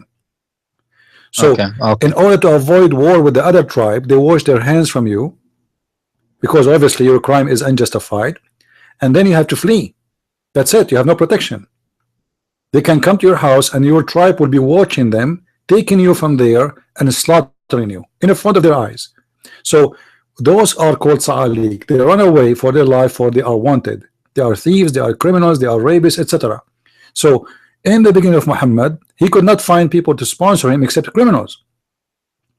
And the criminals, they found it very, very good, you know, like a process. Instead of just fighting for the sake of money, now they are fighting for money, getting women, yet they are called heroes.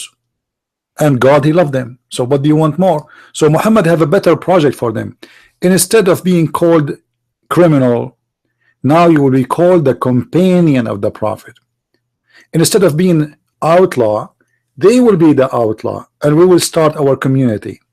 Instead of being wanted and nobody want to marry from give you their daughters, people they will be trying to get close to you because we are taking over. So it was a change of future for those guys who they are wanted, who nobody want to marry them their daughters, nobody want to associate with them, nobody want to house them in their houses. This is why in Arabic they call Sa'alik.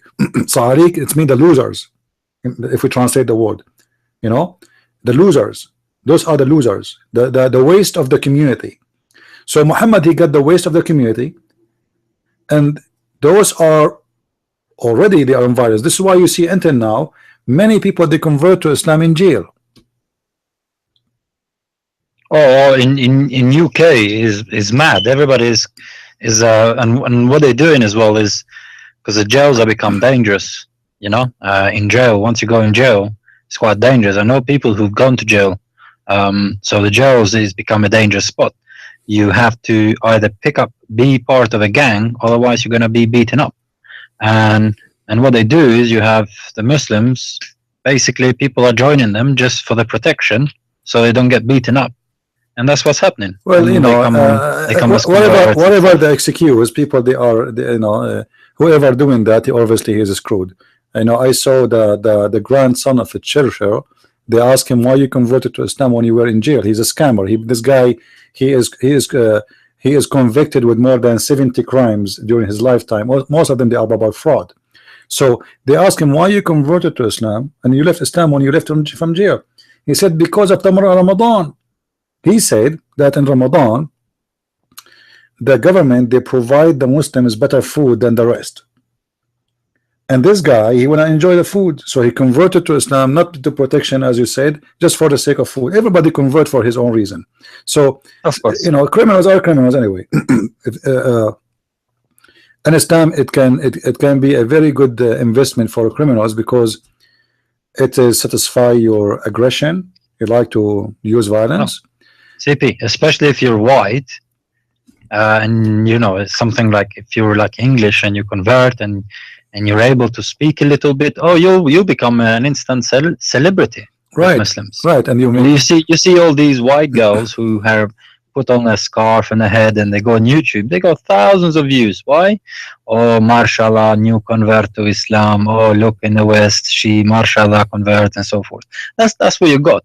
So to them, they until that time they probably had no purpose in their life, and at this point they are something.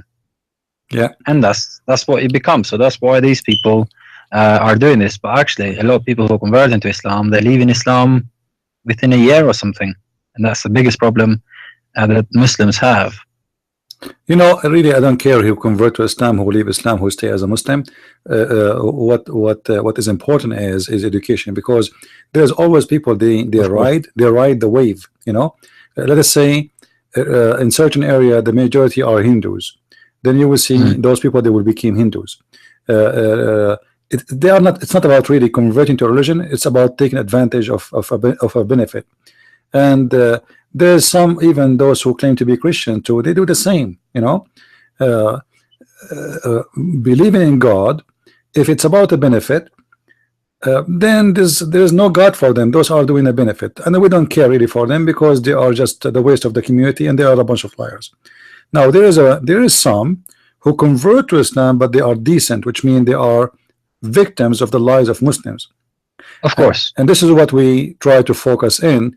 Not somebody is a fraud and he is a criminal and he isn't, you know, this is, you know, it's for the knowledge of Muslims. I use, for example, Instagram, and I posted stuff in the comments and stuff. For example, let me give you one example.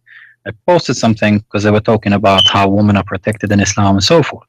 So I posted something that to say that basically a majority of women will go to hell because they curse a lot and they have menstruation. And the Muslim girls who had, I think, had the post or something as well, she started laughing, you know, in the comments. Oh, you're gonna show me this? Where did you get this? You know, you Googled this, blah blah. Showed it to her. Next thing you know, straight away she blocked me and flagged me. You know, because they never seen this before. They never thought of these things before. So the thing that you're doing is great, because Muslims, they don't learn their stuff from their imams. All the imams do, they give speeches. I've listened to imams in mosque. All they do is they give speeches. Most of the speeches are, the West are bad, the women in the West are naked, the woman this, you know, all this story stuff. So you know, they don't really teach them as to what is in the Quran, in the Quran or in Hadiths. And Muslims, as you know, they're not allowed to question. So this is the problem. And whenever I'm debating with Muslims, straight away I find that they don't really know anything about Islam. They're quite ignorant and they just copy pasting each other. So that's why the thing you're doing is very good, because you're exposing and you're essentially telling people what Islam actually teach, because most people, they have a complete different idea as to what Islam is. You understand? I mean, you have the Muslims saying that, oh, the Prophet used to protect the trees. He said, don't even hurt a tree. You know, trying to make it as if he was something that did something good, when he, in fact, he may have protected one tree, but he went and killed hundreds of people. No, actually, not all this. Woman. He burned the trees, you know. I know that story as well. He actually went and burned trees. But what happened is, the Muslims, they will copy and paste, and they will post the same things, and they go to that. So the thing that you're doing is, you're actually, you know, the Muslims may say, oh, you're being offensive. All you're doing is you're just saying, look, this is what your book says. And where are the Muslims? In the comments, even on my channel, they're like, oh, where is Christian Prince? How can I debate him? How can I? They never come, the cowards. I tell them your channel, you know, I tell them you're going to be live. They never come. Yeah, they send me an. Where are they? We have something now, over 100 people. They send me an Ahmadiyya. Why don't they come and debate? They send me an Ahmadiyya who claim to be agnostic to avoid getting to debate him about Islam. You see, Muslims are allowed to lie, and the only way they can get away from asking him questions about Islam is to say, I am no one. I am agnostic. I am Buddha, but I am agnostic. But I am Hindu. But I believe Muhammad is a prophet. I mean, what kind of guy this guy is? Like, it's like you put him in a mixer and you put Buddha and Hindus and Muhammad and Monotheism and you mix them together, and then you got a guy who killed himself agnostic. So in order to avoid answering any question about Islam, they deny their God and they deny to be Muslims. And this is happen all the time. I have tons of videos, you know, people, they can go watch them, how Muslims they speak to me. You ask them, are you a Muslim? He say no. Why he say no? Yeah. Why he say no? Because simply, if a Christian Prince, if I tell him I am a Muslim, then he will get me busted about Muhammad. So I say to him, no. Are you a Muslim? No. Yeah. Is Muhammad a prophet? Yeah, I think he is. Yeah. Is Muhammad a false prophet? No, he's not. Yeah, but they are allowed to lie, and as long the purpose is to do jihad, you know, they are trying to fight us, so we can lie, so maybe we can win. And now we call a Christian Prince and we start asking him a question one after one about the Bible, and then he cannot ask me questions about Muhammad because obviously I told him I'm not a Muslim. So yeah. And it's the same as going into a ring, tying the other guy's hand, and you punch him. You know. But You're telling him, but they you cannot, can't punch me, but try and defend yourself. You know. yeah, but they cannot do that with me. They try to do. And the funny, my program is about Islam, yet they want to debate me about the Bible. You know, I know. the name of our podcast on the Skype. I don't want to take your time because maybe somebody else want to come. But this is what it is. I mean, any verse in the Bible, you can actually search it. Whatever, anything you type in Google, you'll find hundreds of explanations, and the explanations is not just one explanation of a person. They will actually quote scripture confirming what it means. You know. So it's just these people, all they're doing is they just want to waste time. They copy paste it from somewhere else, or they just read on these sites. Nothing good comes out of it, you know. So it's just, you made the right thing. Don't waste time with them, because all they're doing is trying to waste time. I am a agnostic. I'm nothing. So that, you know. Yeah, he's agnostic, but he believes in Muhammad as a prophet. You know, he's agnostic, but he believes in Muhammad as a prophet. And why you believe in Muhammad as a prophet? Because he is believe in monotheism. But do you believe in Allah? No, I don't believe in Allah. The Jews believe in monotheism. The Christians believe in monotheism. My friend, there's many religions, many cults believe in yeah. You know, yeah. Jehovah's Witnesses believe. So what?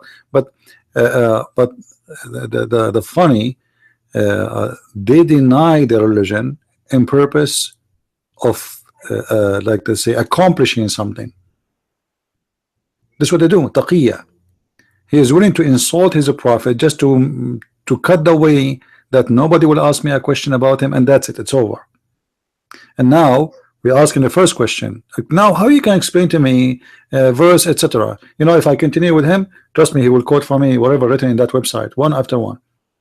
Yeah, it's never, you know, whatever answer you give, he's gonna jump to the next one. If he's not happy with what you get, he jumps to the next one. Sam Shamoun, so our brother Sam Shamoun, the poor Sam Shamoun, he wait for Muslims to call him to ask about the Bible for hours and nobody called. I wait for the Muslims to call me to debate me about Islam and nobody called. So they do it in the wrong place with the wrong person, and that in a purpose. You wanna talk about the Bible? Go to Sam Shamoun. This is his specialty. My comment section keep saying, I want to debate this guy, I am going to destroy this guy, I am going to do this, I'm going to do that, and not just me, other people as well. They say, look, he's in an Arabian Prophet account, he's gonna be live 3 times a day, 3 times a week, he's gonna be on this time, please come around, blah blah blah. And the same guy just keeps commenting, and it's like, I'm just posting you, come and debate, stop being a keyboard terrorist, because that's what I call them, keyboard terrorists. They only type, they won't even phone you, because either the mic is not working or the internet is poor. You remember Nightmare Barber? How many times he's like, oh, but internet is not working properly, and stuff like that. There's the guy who called me before, his name Mahmoud. I mean, his name is Mahmoud, but he said to me, I'm not a Muslim. I mean, you believe it? His name in his name in Palto in Skype appear Mahmoud, and I asked him, are you a Muslim? He said, no, I'm not a Muslim. And then because you're gonna trick me, so I insist, and then at the end he admit that he's a Muslim. It's very normal for them to deny their religion. It's just to you know, to accomplish what they think it is, to do jihad for the sake of Allah. Muslims, they don't have a problem with lying. The problem is if they say the truth will hurt. So we can lie, and this is coming from the Quran. And many verses in the Quran promoting such an idea. Oh, that's what they do. The truth hurts. I mean, I have them on my Instagram account. I can literally post the snapshot that I take. The person was like, "Come on, let's all of us report him, so he cannot." And one guy said, "I have reported you for religious hatred." I said, "What religious hatred have I done? You know, all I've done is just told you that." You know, Muhammad, he was given a license for any woman to come and sleep with him. This is in your Quran. What kind of hatred am I doing? You know, I'm just telling you what the Quran says. So this is what it is. If they don't agree with you, basically they will do it at their power, whatever they can. If it is online, they will report you. If you're in their country, they will kill you. If you're in the West, and if you're in the street, they will call you Islamophobe. So they will try anything just because they don't agree Let with them you. call as much this as is- they can. You know, we are exposing Islam, and Islam is losing ground very much. You know, the internet is changing a lot of things, and even those who try to defend Islam, they always get themselves busted. Like this guy, Nauman Khan, he have tons of videos speaking about how the devil seduce you so you commit adultery. And then Have you? You know? I've actually, because you put that thing, I read yesterday. I was reading at the comments. You know, from the text that he sent to this girl. He also actually sent about £5,000 to the girl's account because she put the photos. you know, of for me, I don't really care about, you know, because this is I private. understand, But this is how they, think, you know, this guy. I think I know which video you're talking Yeah. about, and I think I know that he made a video like that saying how the devil can seduce you and talking to them about not being seduced. Yeah. When he's the one who's doing that. Actually, all the answers he give about Islam is coming from the devil, because regardless of Islam is coming from where, because none of his answers is coming from Islamic resource. This guy, he have fictions, you know, and obviously is smart because he know what he's doing. Those Muslims, they love the one who make them excited. So this guy, he made them excited. If you watch his videos, he come with things. It's about, like, you know, there's a competition. Muslims, they have competition. Who can make the Muslims more excited? Because that will make me do better business. Each time those Muslims, they go to attend a conference, there's a couple of thousands of pounds and dollars they will go to his pocket immediately. It's a great business. And not like me, you know, when I go to do a seminar, I pay for it from my own money, and we receive little donation and little help, etc. Those people, they are making a great money. There's a guy, his name Amr Khalid. You don't need to tell me. Trust me. I know these people. I know the houses they have. I know the houses they have bought, all through their religious scams, and they becoming filthy rich only through that. So it's not just making an assumption. It's an amazing business. It's an amazing business. I've seen it with my eyes. There's a guy, his name is Amr Khalid. He make every year $6 million, and he live in Egypt. You know what? In Egypt, imagine you live in Egypt. This is Africa, a poor country. So you live as a king in the USA if you have $6 million. You know. Yeah, of course. So imagine this guy. He became there's a guy. He made a book about positions of sex in Islam. He used to sell, you know, in Egypt they have food the same as falafel, you know, like in the street. And I don't know what came to his mind. He decided to make a book about sexual positions in the bedroom and how to make your wife enjoy sex. This guy, he became not only a millionaire, he became extremely wealthy in less than a year.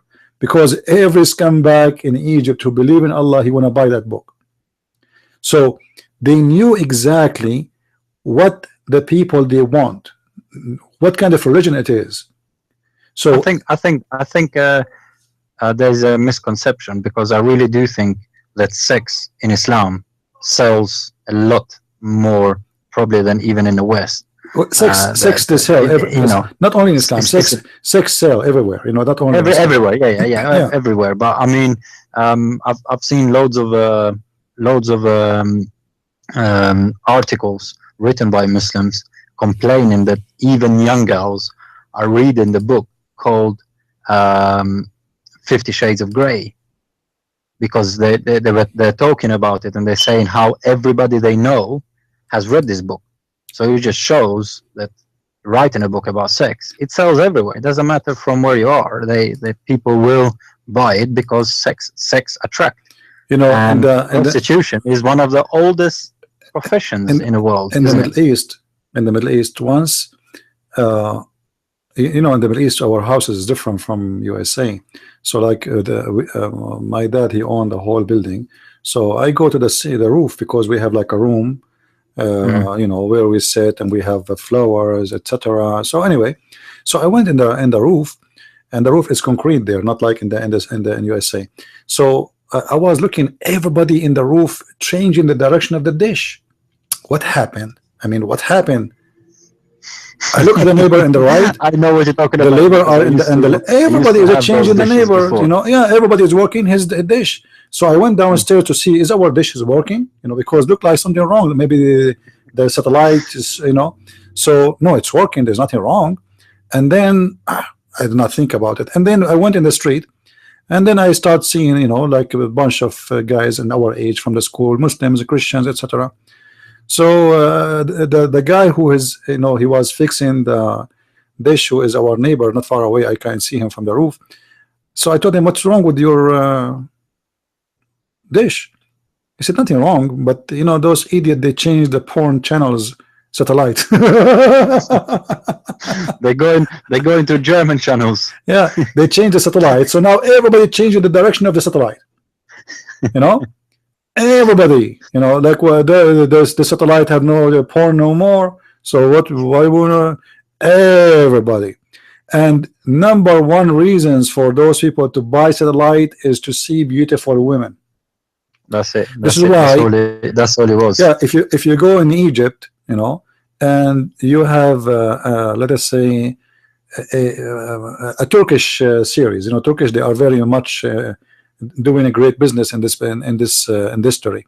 So when they have one of those movies, which is a Turkish movies, it supposedly is not sex, but Okay, not telenovela then. no. You know, Okay. in Turkey, you know, we used to receive channels which is like crazy. As an example, Okay. there is a program. It's called Tutti Frutti. This is the neighboring country, Turkey. Tutti Frutti simply is a show every Thursday night. Every Thursday night, where people they play a game. It's like a lotto, you know, like those. I know. Those well, like you push them, and then your number stop at 7 or at 10 or whatever, you know. So anyway, the game is as the following: you lose, you take off your clothes. You win, you dress. You dress. Here in West, they play the spin the bottle thing. I was a very young kid at that time. First time I saw it, you know, those things you cannot try. Like, I mean, they are there. Those even do not need special equipment. So, and they say to us that this is an Islamic country, Turkey. I have a video actually in mind. I don't know if you saw it. The one about what's his name, Harun. I'm not sure if it's recent. For some reason, no, not Harun. For some reason, I don't know why, but I go down. I can only find your channel on. I can't find your channel by searching on the search thing. I'm not sure if you've done something that you can't be searched. I can only find you from somebody who has subscribed to you. So I'm not sure why that was happening. I don't know, but anyway, there is the one I made a book to answer him actually. You know, the one about the miracle of the Quran. Yahya, what's his name? I forgot his name. Unbelievable. Anyway, he have a bunch of no. Not Snow. Harun. Yahya, some other. I forgot his name. Okay. He have a bunch of prostitutes in the program. People they can go to watch the video. Yes. He have an official prostitutes to promote Islam. You know, so those people they are willing to do anything. Really like a Muslim, and is that like a Muslim show? It's a Muslim show. The whole purpose of the show is to teach about the Quran. But they have a bunch of, like, if I'm not worried about getting blocked for playing the video, people they will not believe what they will see. But people they can go to minds.com, go to minds/Christian Prince. All right, and you will find the videos there. You will find a bunch of very blonde women, and you can tell they made a lot of surgery for their lips, their eyes, their cheek, their. It was unbelievable. I thought it was a Playboy mansion. Yeah, but this is the same guy this is the guy who started the propaganda of the scientific miracle of the Quran. The same guy. You know? No way. Yeah, he's there. He's in the program. Yeah, he's the same guy. His name is in my book. I don't know why I forgot his name. Okay. I think somebody posted Harun Yahya. Harun Yahya, something like this. Yeah. So this is you will find him in the video. He is sitting there, and he have not only this, the girls are so beautiful, and the guys are so handsome. You will not find one ugly guy in that thing, in that scene.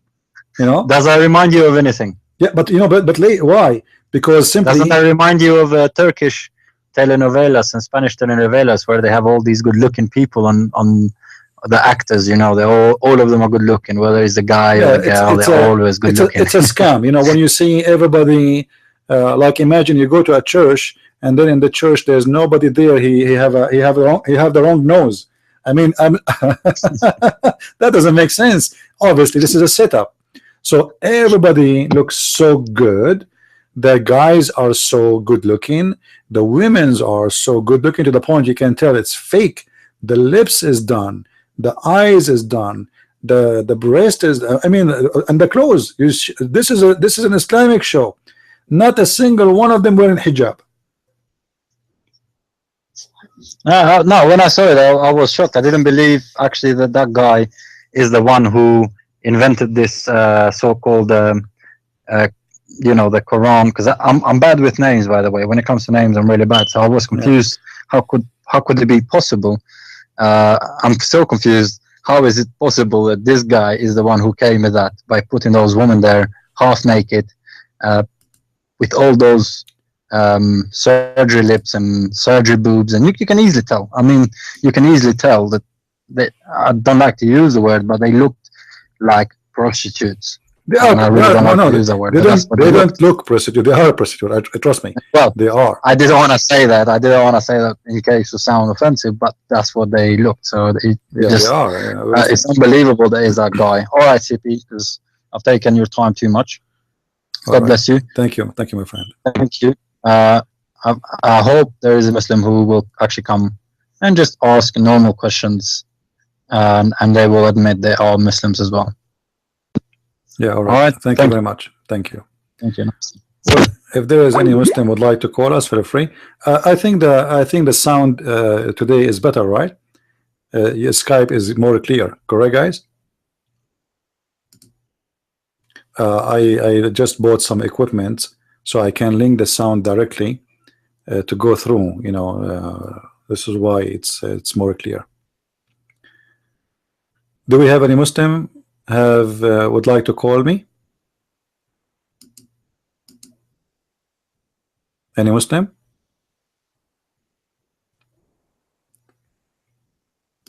You know, the Muslims, it's not their fault to be Muslims, but we have a problem in the West that we have a lot of ignorant people who do not know what Islam, and they try to fool us and fool themselves. And then a naive person who is not educated about Islam, he will be a victim of this. You know, if your daughter go to school and they start teaching them that whoever speak about Islam is an Islamophobic,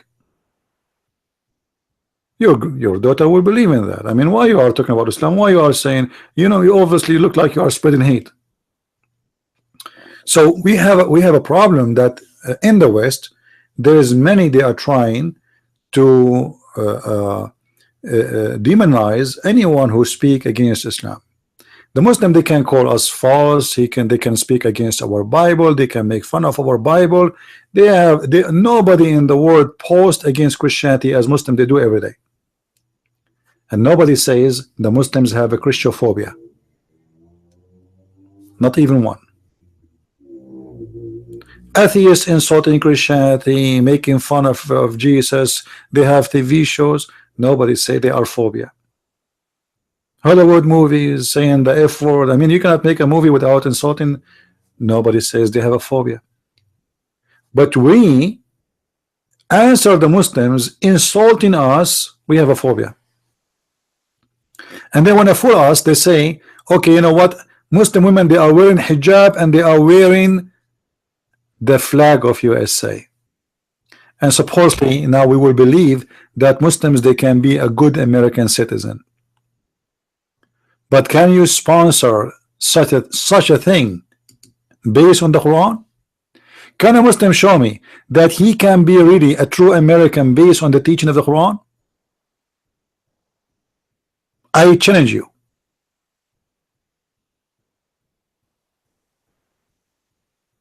If there is any brave Muslim can show us one verse in the Quran, it says you can be an American or Australian or French under a president who is not a Muslim.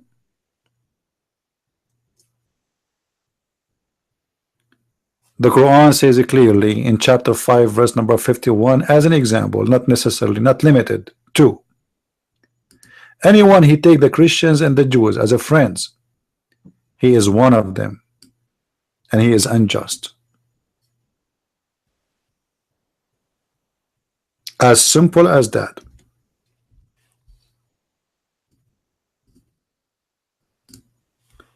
But we know that the Muslims are allowed to practice taqiyya. Taqiyya mean I can lie to you and I can fool you and I can say yes, I believe in America, I am an American citizen, I took an oath, I took a passport, I love America, but this is not what Islam is about. In chapter 3 verse number 28 it says it clearly, you cannot take non-Muslims as a friends. You cannot. It is haram. Who is the phobia here? Who is the one is sick with the phobia? Obviously Allah have a phobia that only Muslims can take Muslims as a friends.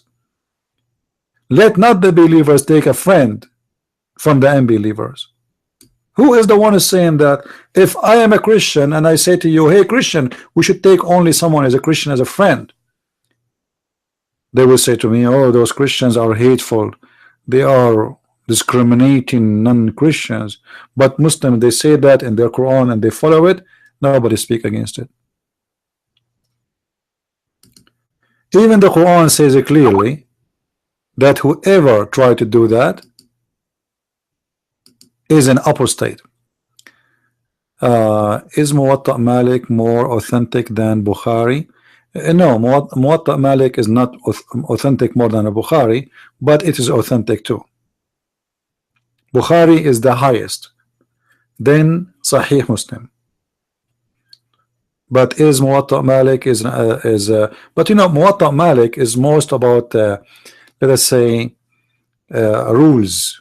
Like if you want to read about slavery in Islam, how you can beat a slave, how you can touch a woman before you buy her, like if you touch her vagina before you buy her, what is the rules? You go to Muwatta Malik.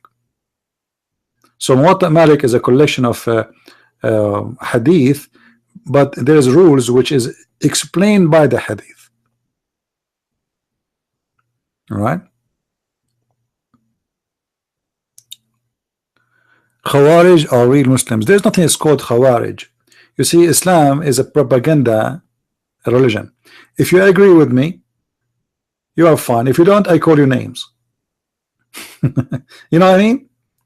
As an example, if we ask the Muslims, Sunni, why the Shia are rejected, they will say to you they are the same as the Khawarij, which means they are out of the sect, the true sect.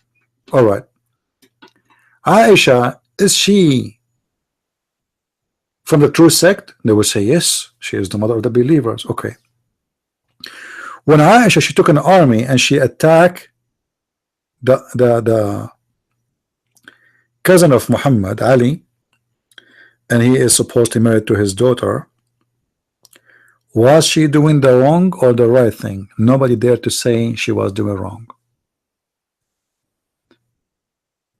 Was she Khawarij, which mean out of Islam for attacking a Muslim and he is Ali? They don't dare to say so. Are you getting my question, my answer? So Muslims are hypocrites. It depends who and what he did and when. So if you are a person, you say something and you know you are not important for them, then they call you all kind of names. Like today, you know, 2 days ago, the king of Saudi Arabia, he says it is allowed for Muslim women from now on in Saudi Arabia to drive a car. A week ago, all the scholars of Islam, they were saying it's haram. The king, he said today, from now on, suddenly Twitter is flooded by the scholars who are saying, thank you, king, for doing that and for making this happen. But a week ago, you were teaching the opposite.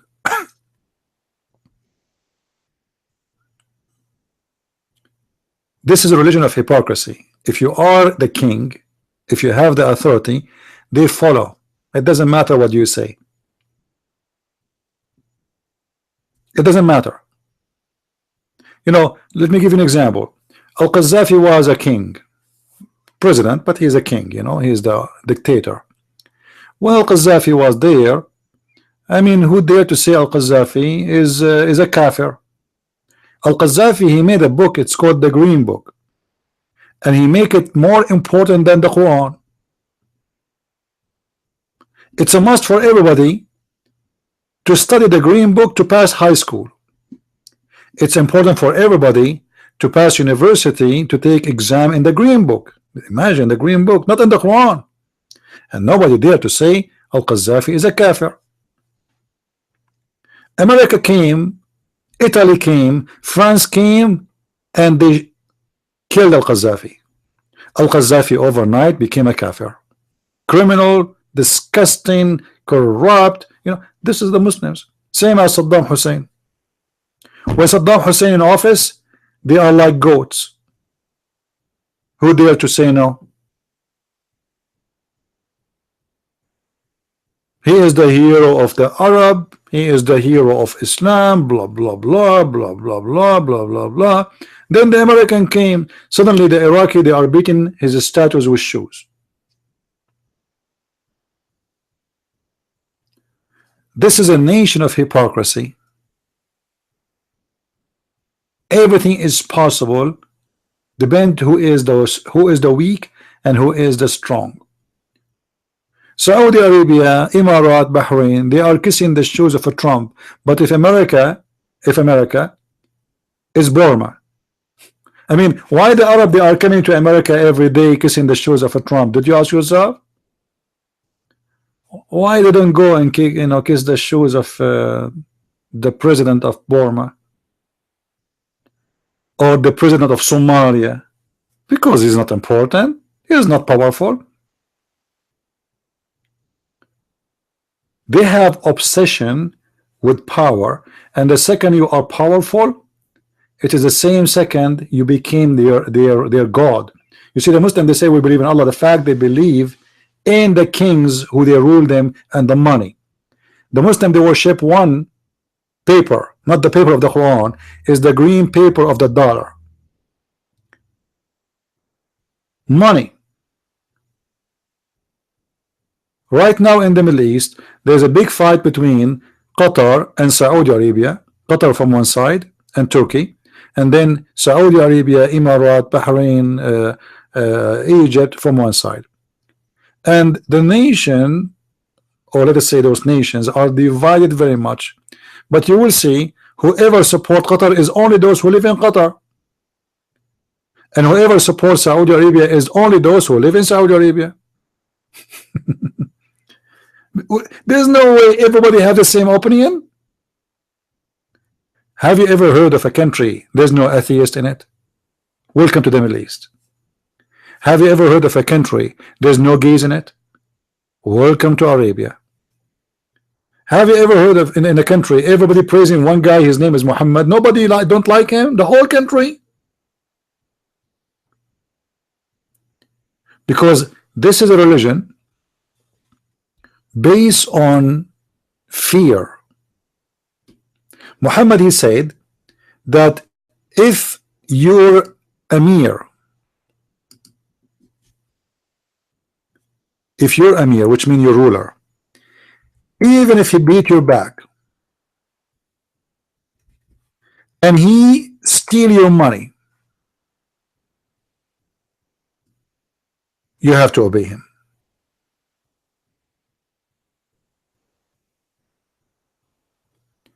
Which means even if he's a thief, even if he's corrupt, even if he's a scumbag, still you have to obey him. All right. Why Muhammad he come with this?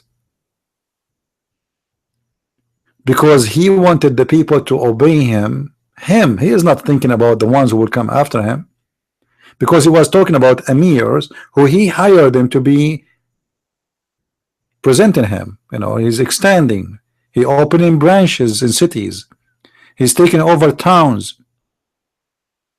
So now what we will do? We will say to them, whoever disobey them, he is disobeying me.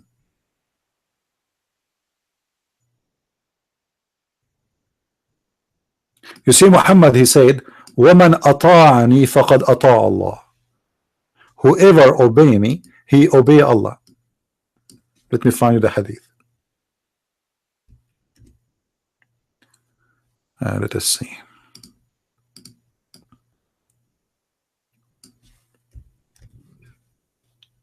Muhammad, he is the only God in this religion, and everything is created for his benefit. If you read with me here, it says, the messenger of Allah said, whoever obeys me obeys Allah, and who disobey me disobey Allah. Do you see it? So the second you disobey Muhammad, you are disobeying God, for he is God on earth. And if you disobey the ruler, you are disobeying Muhammad. Do you see it? It's in front of you, guys. Is the hadith clear? Whoever disobey the ruler, he disobey me.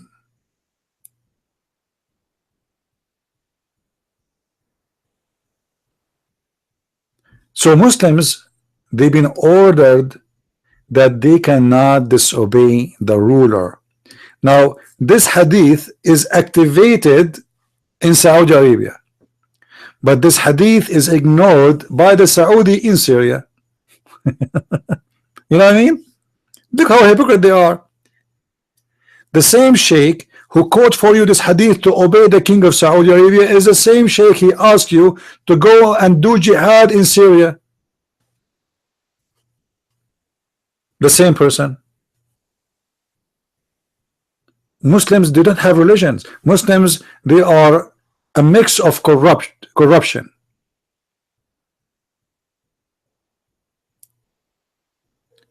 It is haram to do jihad against the king of Saudi Arabia in Saudi Arabia, but it is halal to do jihad against the king of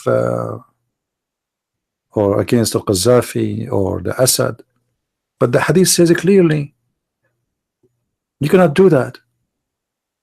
So those people, they remember things when they want. The woman, she cannot drive alone in the street. The woman, she can't be even alone in the street. The women, she have to have a guardian in the street. Suddenly the king, he says women, they can drive.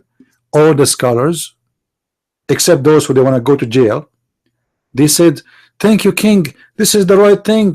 Absolutely, Allahu Akbar. Suddenly the king is the right one who is doing the right thing. A week ago they were saying, they were teaching in school that women, they are half a brain. Actually, I made a video, I don't know if you saw it. A Muslim scholar was teaching that if a woman in Islam is a half a brain without a driving, and when she go out for to drive, she lose half of the half a brain. What is left? A quarter. Then when she go to do shopping, she lose it all, so nothing left.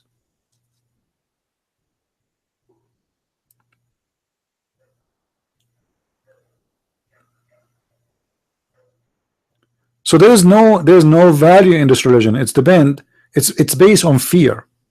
If the one who is control of the fear, he say to the black white, it's white. If he say it is black, it's black. It doesn't matter what he say, everybody agree.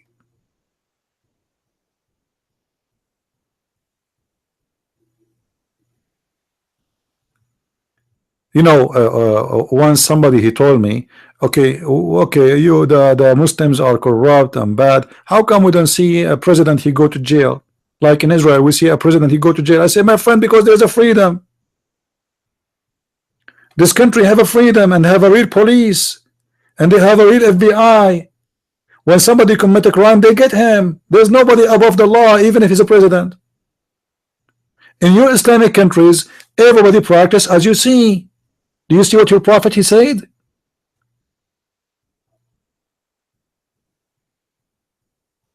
He said clearly, you have to obey. Actually, let me show you the other hadith. It says clearly, even if he is a thief.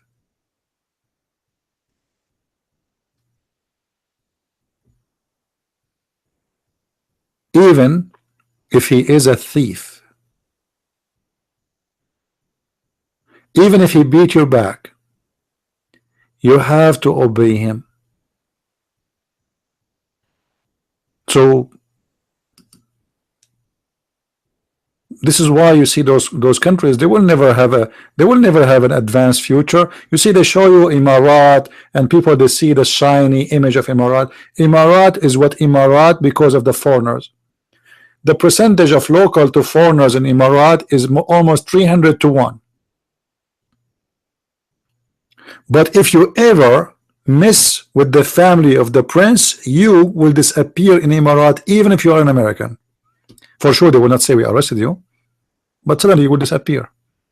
There's a video posted by a businessman who was a partner with the Prince of Emirat, and the brother of the prince, he was beating a Pakistani guy and going over him by the car and beat him by a stick, have nails, and pushing salt inside his anus.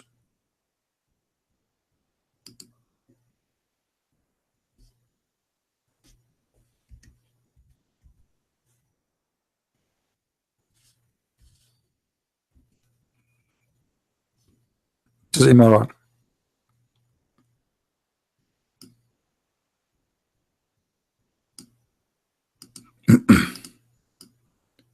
But you know, most of people, they don't see really the truth, because you know, if you go to the Middle East, especially if you are a person coming from the West, they treat you differently.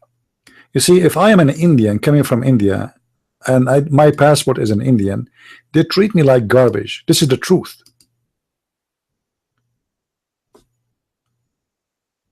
If you are an Indian who go to work in Saudi Arabia, they put 50 people in one apartment and they have the beds like shelves. If you are an American who work in Saudi Arabia, they give you an apartment by yourself.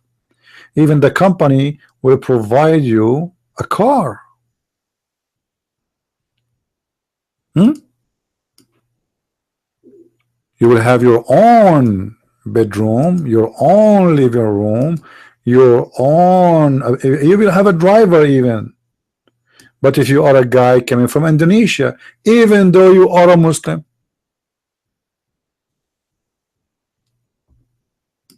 even if the other guy is a kafir and you are a Muslim from Indonesia, they treat you like garbage, for you are just an Indonesian person.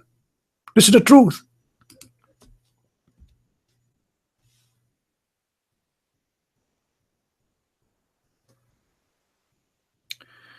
Do we have any Muslim would like to call us?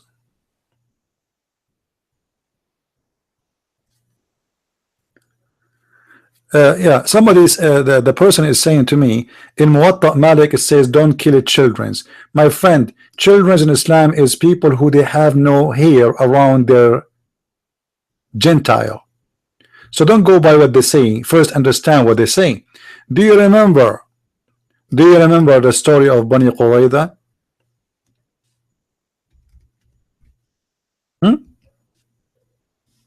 Read with me. The Muslim, they say to you, Islam teach that don't kill children. Okay, I agree. Islam teach don't kill children, but what is the children for them? Aisha, she was married at the age of 6, my friend. The one who asked me the question, are you listening? Aisha, she got married at the age of 6. So what the children mean for them? What is the age of a child in Islam? We are talking about babies. If a 6-year-old girl is not a child in Islam, so what do you mean they did not kill children? Did you listen? Did you hear me? So don't make them fool you. I said many times, the Muslim, they use words we use, like children's, adultery. We are against theft. We are against killing of innocent people. They use the same word, but they have different understanding and they have different value. Don't make them fool you. And as you see here, this is their authentic hadith. It says, this is a Jewish guy who been forced to convert to Islam and became a Sahabi. He said, I was among the captives of Bani Qurayza. They, the companions, what they did? They examined us. They did what? They examined us. What does that mean? Those who had begun to grow hair, which means around their private area, they were killed. Do you see it? Do you see it? So they say to you, Islam is against killing babies and children's,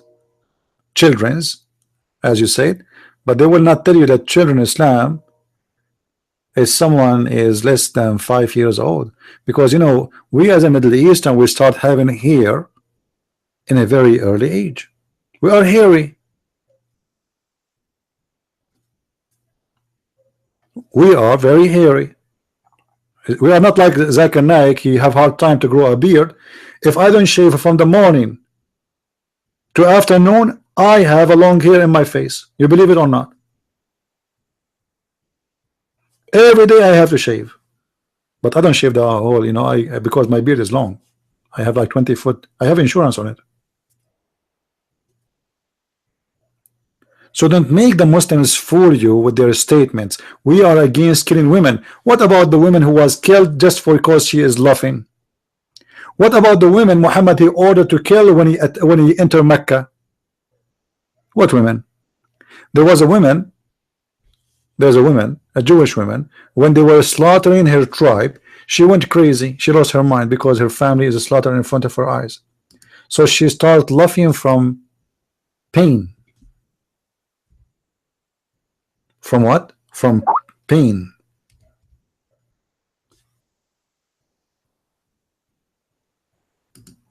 Let me see if I can find the hadith. Here we go. Do you see it? Look at this. Narrated Aisha. Who is the one who's talking? Who is the one who's talking? Aisha. No women of Bani Qurayza was killed, but what they did to them, they took them as sex slaves. So actually killing them is better. I mean, if I am a woman is there, it's better for me to die from being in the bed of a scumbag who will rape you. No woman of Bani Qurayza was killed except who? Except she was with me.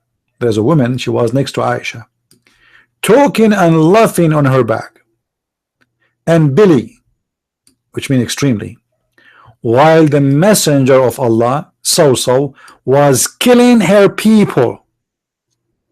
So this woman, she is watching a mascara, literally. Suddenly a man, a Muslim man from the companion of the Prophet, called her name. He said, hey, you, where is so and so? She said, I am here. He said, what's matter with you? She said, well, obviously I'm losing my mind. I didn't, you act. She said the man, which means Aisha, the man took her and beheaded her. She was beheaded for laughing from pain. Do you see it?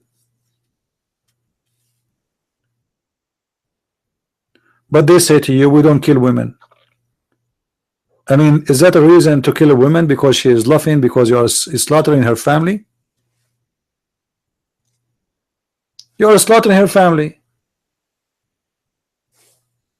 her tribe, not only the family. Everything she know in her life is gone in a second, and she lost her mind from pain. And then we kill her just because she is laughing. But remember, the Muslims, they say we don't kill women. So my friend, when you debate Muslims, you have to use, let us say, a kind of different thinking. Don't be naive. You know, if somebody says to you, I don't cook rice, I don't cook rice, and he stopped, it doesn't mean he don't eat rice. He just told you, I don't cook rice. Maybe his wife, she cooked it for him. Maybe he eat into the restaurant. So you have to be more clear. So you need to be smart, and don't be a person who just receive like an antenna. You know, antenna have one job: he receive, but he don't broadcast. So a Muslim says to you, we don't kill children. Tell him, what is the age of a children in Islam? Can't you do that? Is it really hard to say to a person, what is the age of a child in Islam, so I can get better information about what he's talking about? If he says to you the age of a child in Islam is 9 years old, or 10 years old, or 11 years old, say to him, then how Aisha she became a wife?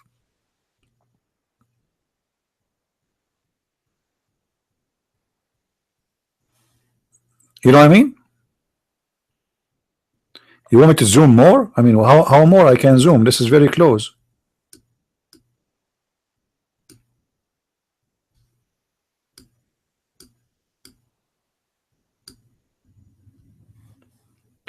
Do you know why Muslims don't debate me? Because they don't have the level of intelligence to play with me. They do exactly the same with everybody, and they are copy paste. They don't even think of what they are copying, and they don't think of what they are pasting. So you, when you talk to Muslims, you have to prepare yourself that those people are copy paste. They themselves, they are not aware of how stupid what they are posting. I can beat the hell of any Muslim easy if he posts for me something to prove me wrong. Actually, I do use what they post for me to get them busted.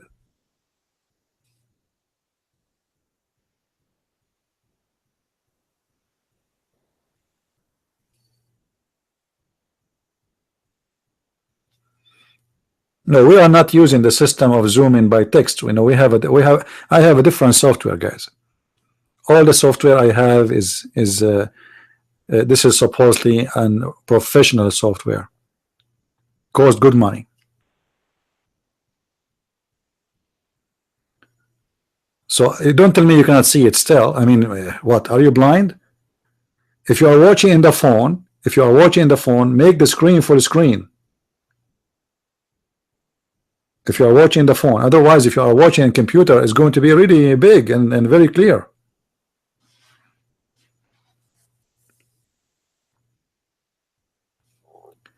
Do we have any Muslim would like to call us?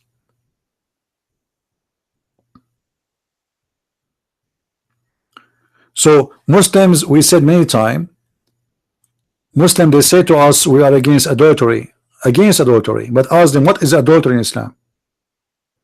Muhammad was the biggest adulteress, so how come Islam is against adultery? Give me a definition for adultery. Isn't it your religion who allowed mut'ah?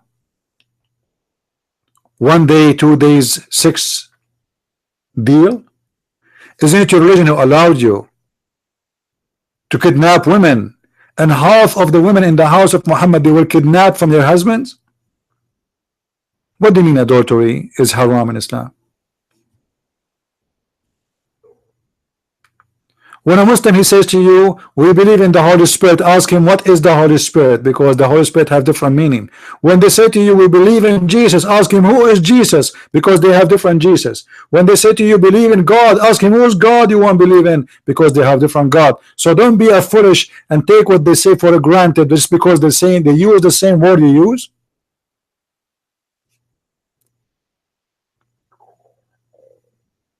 Do you know what I mean? If somebody says to me the same word I use doesn't mean it's the same, as I understand.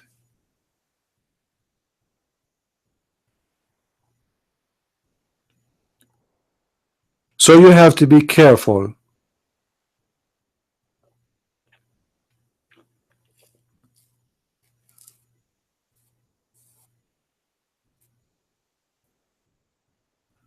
Do we have any Muslim here would like to call us?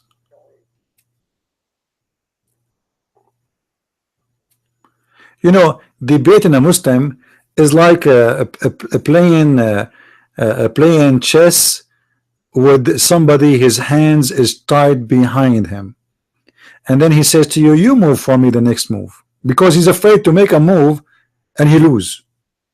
So he said to himself, let him play it. Supposedly I'm playing with him, but the fact I will let him play alone. If you don't understand what I'm saying, a Muslim, he will not give you something to use against him unless he knew that you are a person who is not expert and you are not qualified. Then he keep throwing things at you. He played chess with you easy. He's not worried. The second he knew that this guy is something else, he will not even touch the stones of the chess.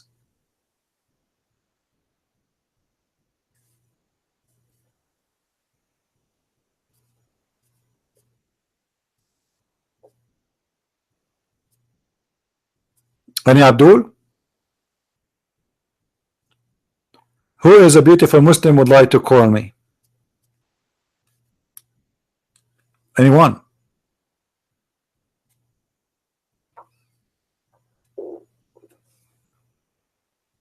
Not even a single Muslim?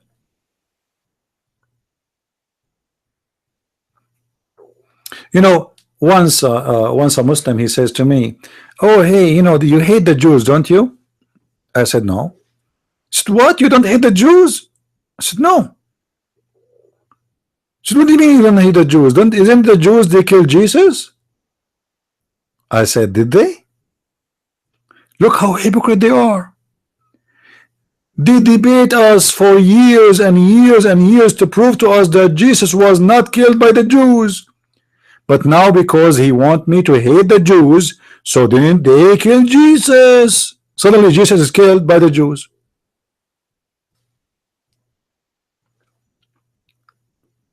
Muslims, they are motivated by their agenda, not by a truth. When they want you to hate the Jews, Jesus is crucified.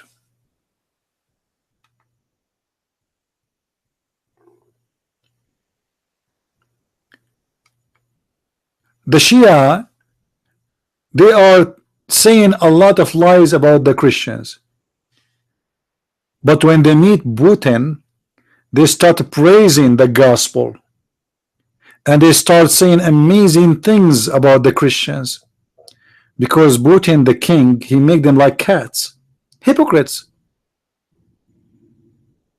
Who dare to say to Putin, you are going to go to hell?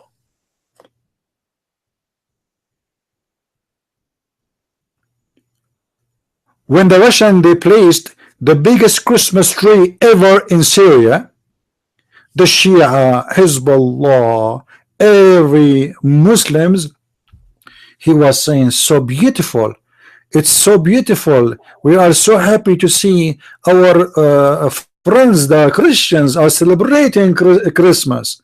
But those people, they hate Christmas, they make fun of it, they tell their followers, don't have a Christmas tree, it's haram. Suddenly the haram is halal.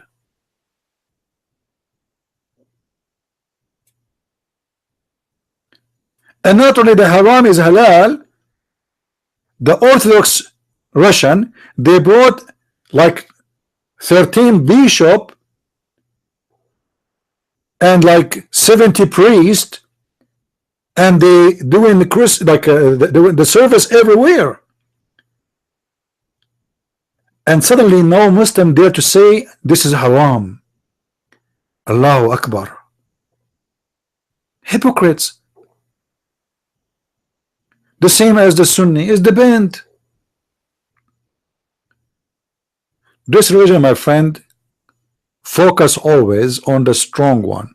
If you are the strong one, you are right, and they will kiss your shoes. If you are a weak one, they spit at you. Even if you are a Muslim, it doesn't matter. This religion have no value, and all positions, I'm talking about religion opinion, is based on weakness and strength, not on truth and not on teaching. As we said, when the king of Saudi Arabia said women, they should drive, every scholar starts saying, finally, suddenly, they start saying it is halal. But it was not halal for the last 14 centuries. A woman, she can't even ride a donkey alone. Now it's halal. Why? What happened? Did Islam change? No. The king said yes. If the king, guys, he said that it's a shame for a woman to drive a car, all the scholars, they will start quoting from the Quran, they will start quoting from the Hadith to support the king decision.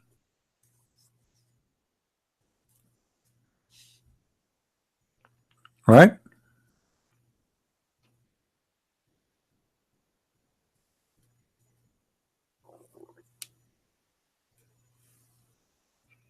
Do we have any Abdul?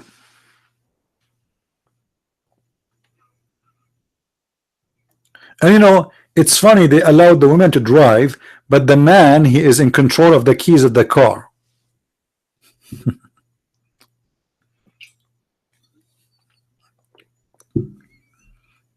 I mean, what's wrong? I mean, how stupid this? Did you change the law, the Sharia law of wilaya? Wilaya, which mean who is in charge? Who is in charge? Like, did they change the law of wilaya where the woman, she can be the one in charge of herself? No, he did not do that. Which means the man at the end, he is the one who decides what she can do, what she cannot. Okay, now she can get a driver license, but she can't drive the car still. So what she will do with a driver license? If the man is in charge of the door of the house and she are not allowed to leave the house without his permission, she will drive the car in the backyard.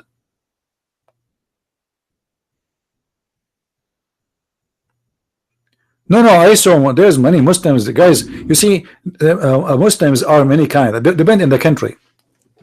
I saw Muslim, they are driving cars, sport cars, and their skirt is not even 1 inch. And you can see the color of their panty when they are standing. You guys, you have no idea. You see those, you see them in the West wearing hijab, they are the opposite in the private life. You see, Muslims always, they try to present themselves in a different way. There's a woman, her name is Foxy.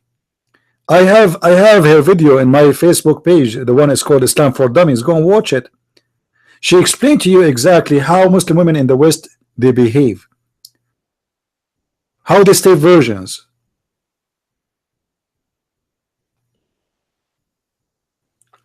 So don't go by this stupidity, like they wear hijab. Those people, they do everything you can even imagine. If I tell you things happen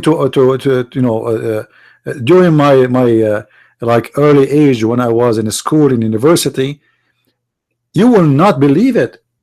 You see, in America, we don't have too much opportunity for women really as much in the Middle East. There things is crazy. If your phone number leak out, let us say you are a good looking person, for sure I'm not, okay, you are a good looking person, and some girls, they found out about your phone number, your house phone will never stop ringing. You answer the phone, they start whispering, hello, yeah, sorry, I cannot talk loud because my parents is here. Yeah, I saw you today and my friend gave me your number. This is everything is under the table, but everything is done. Sex, drugs, hashish, marijuana, I mean, you name it. Actually, the number of lesbian and gays in the Middle East is scary, and the reason is Islam encourage it. Why? If you live in Saudi Arabia, I have a video, I made it many years ago, you can watch it, about a doctor from Saudi Arabia who worked in the army university of the royal forces in Saudi Arabia. She said 45% of the population of Jeddah, city of Jeddah is one of the biggest cities in Saudi Arabia, they encounter sexual intercourse male to male or female to female, or they were molested when they were children. 45%. are gays. We want to talk about 10%. You see, they say San Francisco is the city of gays, or Seattle. There's about 10%, I think, of population, not even less. And this is supposedly the capital. We have 45%. That's almost the half of the city. Why? Because let us say you are a girl, but this girl, she cannot see guys. She go to school, have only women. She sit in a house, she isn't even allowed to associate with male in any way. But she can associate with girls. So if her cousin or her friend, she want to come and visit her, the family, they have no problem. Even the girl, she can sleep over in her bedroom, in her bed. So now girls, they are sitting in the bed, and both of them, they are youth, young, horny, excited, and there's no male. This is the only thing is available, girl to girl, boy to boy, because their life is not normal.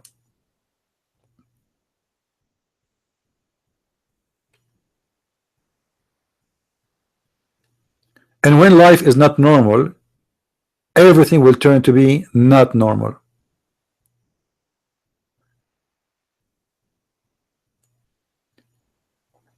Imagine a man, you put him in jail for few years and he never saw a woman,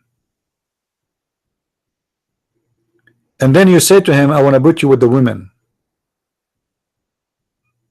If he is a crazy, he might rape her.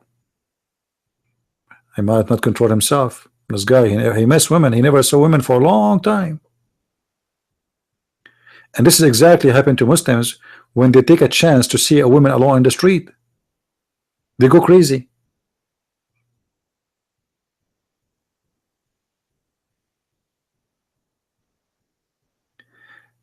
Anyone in the text, he will start saying stupid things, I will block you. In our program, we don't have here black life and white life. If you are a racist, get lost. All life matter, and all of us, we are children of God. It doesn't matter if we are black or white. Otherwise, I will kick you out immediately. So don't be stupid.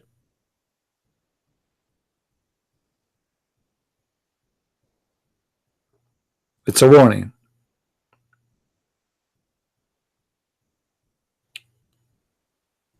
They asked Jesus how we pray. He said, say this, our Father art of heaven. Who is our Father? Our Lord. Who? We, all of us. Black, white, Asian, it doesn't matter. Do we have any Muslim here?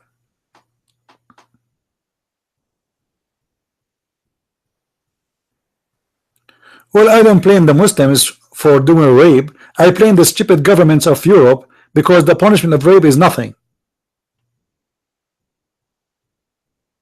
I mean, how stupid European countries are. They lost their mind. Somebody he raped a woman and then they let him go. It's not their fault. You see, we don't want to blame everything on the Muslims. Muslims, they come from many countries, they have different culture, and many of them, they are savage. You bring somebody from Afghanistan, he never saw a woman in the street walking alone, and suddenly you put him in Hamburg in Germany, and then suddenly he see women, they are blonde and their panty is showing, and you think you are expecting him to behave?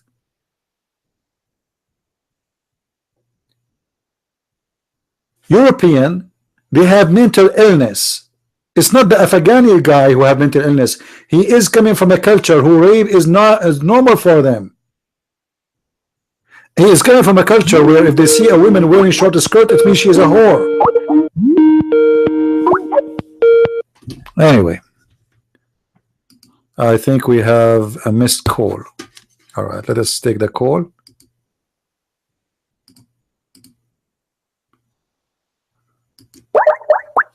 I'm going to call you, my friend.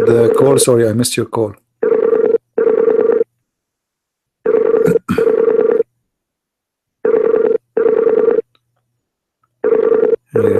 Answer, my friend. Hello? Hey, CP. Hey, my friend, how are you?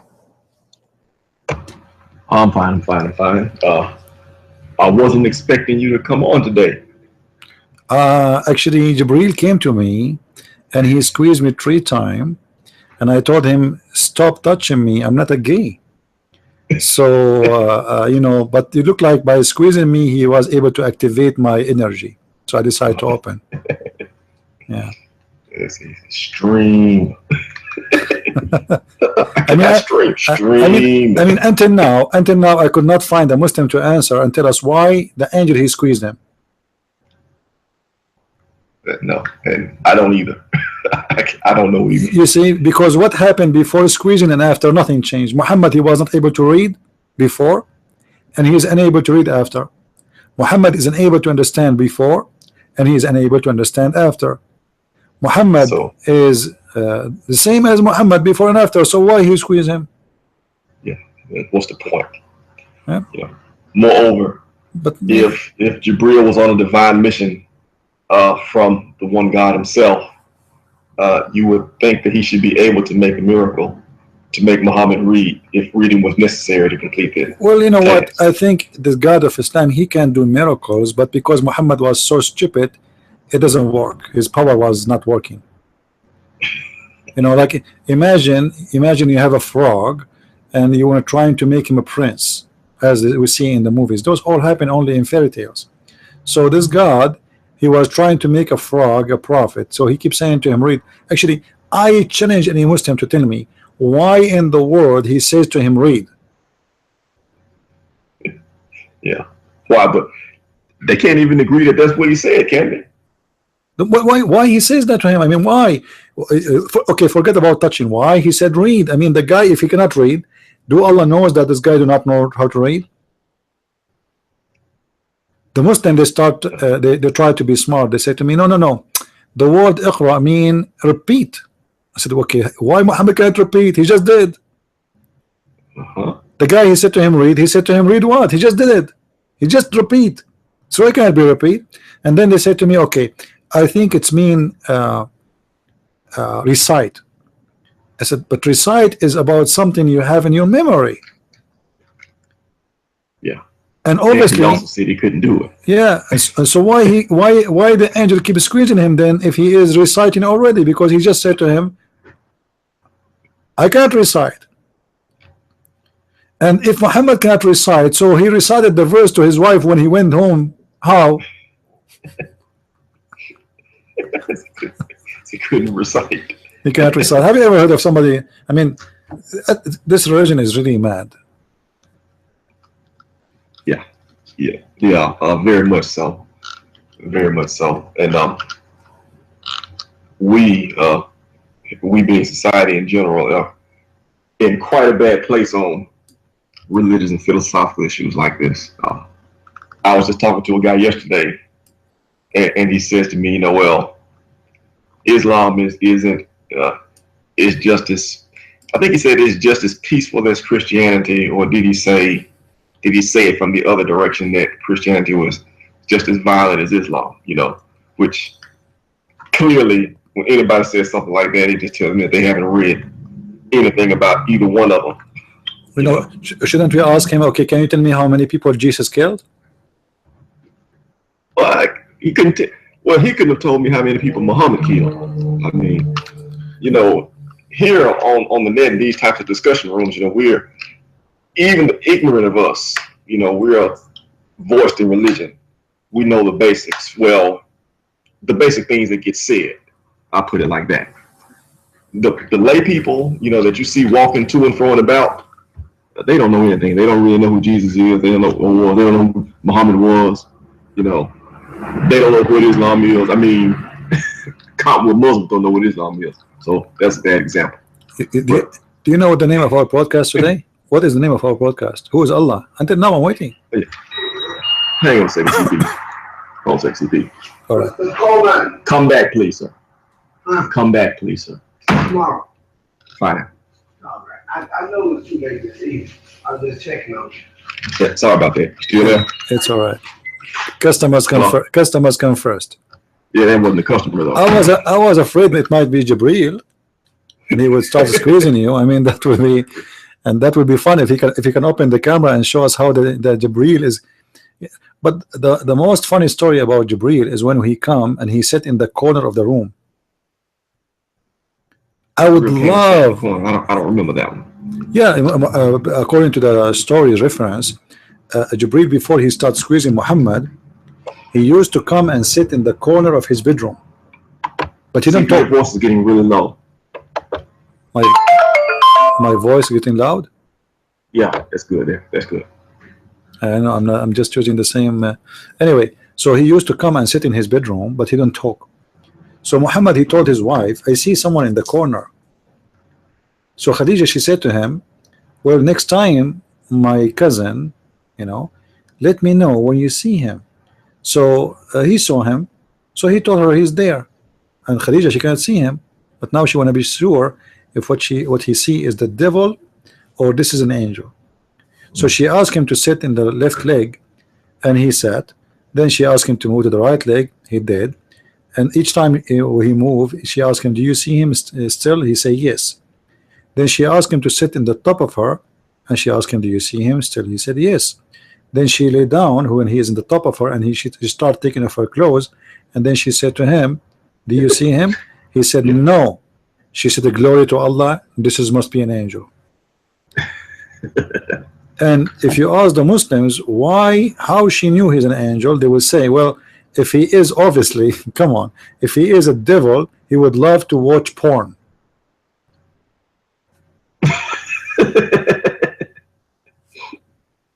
Isn't it amazing? Well, CP, but that makes as much sense as the rest of it. Anything else I can think of? And no, you know what? Not only this, you should know the name of the chapter where the story is written in. You will not believe it. The chapter name is Khadija wa Imtihanul Wahi, which means Khadija and the examination of the inspiration. The examination of the inspiration. Yeah, which means that this is how she examined if Muhammad received a revelation of Allah. You know, yeah, by her legs and her hips, and you know, so the Muslims, they have no problem to say to us that the Prophet. I'm looking for the reference to get you to show you in the screen. Even though actually somebody of you showed me the reference once in English. I forgot the link. It's written in English, yeah. So they have it in their books, and they are not ashamed of it. And they say it. So what? You know, and nobody. This is in the book of the Sirah. Actually, if you go to the book of Sirah Ibn Hisham, if somebody have the book of Ibn Hisham, in the volume number 1, in the Arabic version, it's in page number 239. 239. So it says here that when the Prophet, and look, this is the name of the chapter, Khadija wa Imtihanul Wahi or Burhanul Wahi. Imtihanu Khadija Burhanul Wahi. The examination of Khadija to the revelation or the proof of revelation. How? By her legs and hips and tips and boobs and sexual positions. And then when the guy he ran away, supposedly he must be an angel, because Shaitan, he loved to watch women getting naked and having sex. Yeah. This is the proof that Muhammad is a prophet, Muslims. His wife doing striptease. And by the way, Muslims, where Khadija she learned this technique? Like, she married many husbands before they are prophets too? Where she got this from? I never heard of a woman. She wouldn't know if this guy is an angel or not. So we take off our clothes. And if this is a scenario, why she did not start getting naked right away from the beginning? Why she started with the right leg and left leg? You know what I mean? You got me at a loss. If the purpose is to know that if he's an angel or not, and obviously Khadija, she knew that he's an angel when he leave, when she started doing sex. why she didn't, why she said to him, sit in my right leg and my left leg, sit in the top of me, and then when she took off her clothes, why you don't start taking off your clothes from the first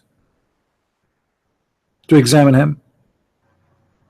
And the poor Muhammad is jumping from a leg to the top of the other leg like a monkey. And by the way, Muslims, how small Muhammad was and how Khadija, how big she was. I mean, when the husband, he sit in the leg of his wife, they have to be in a match size at least. We are talking about a man. To sit in the leg on the leg of my wife, she have to be really strong.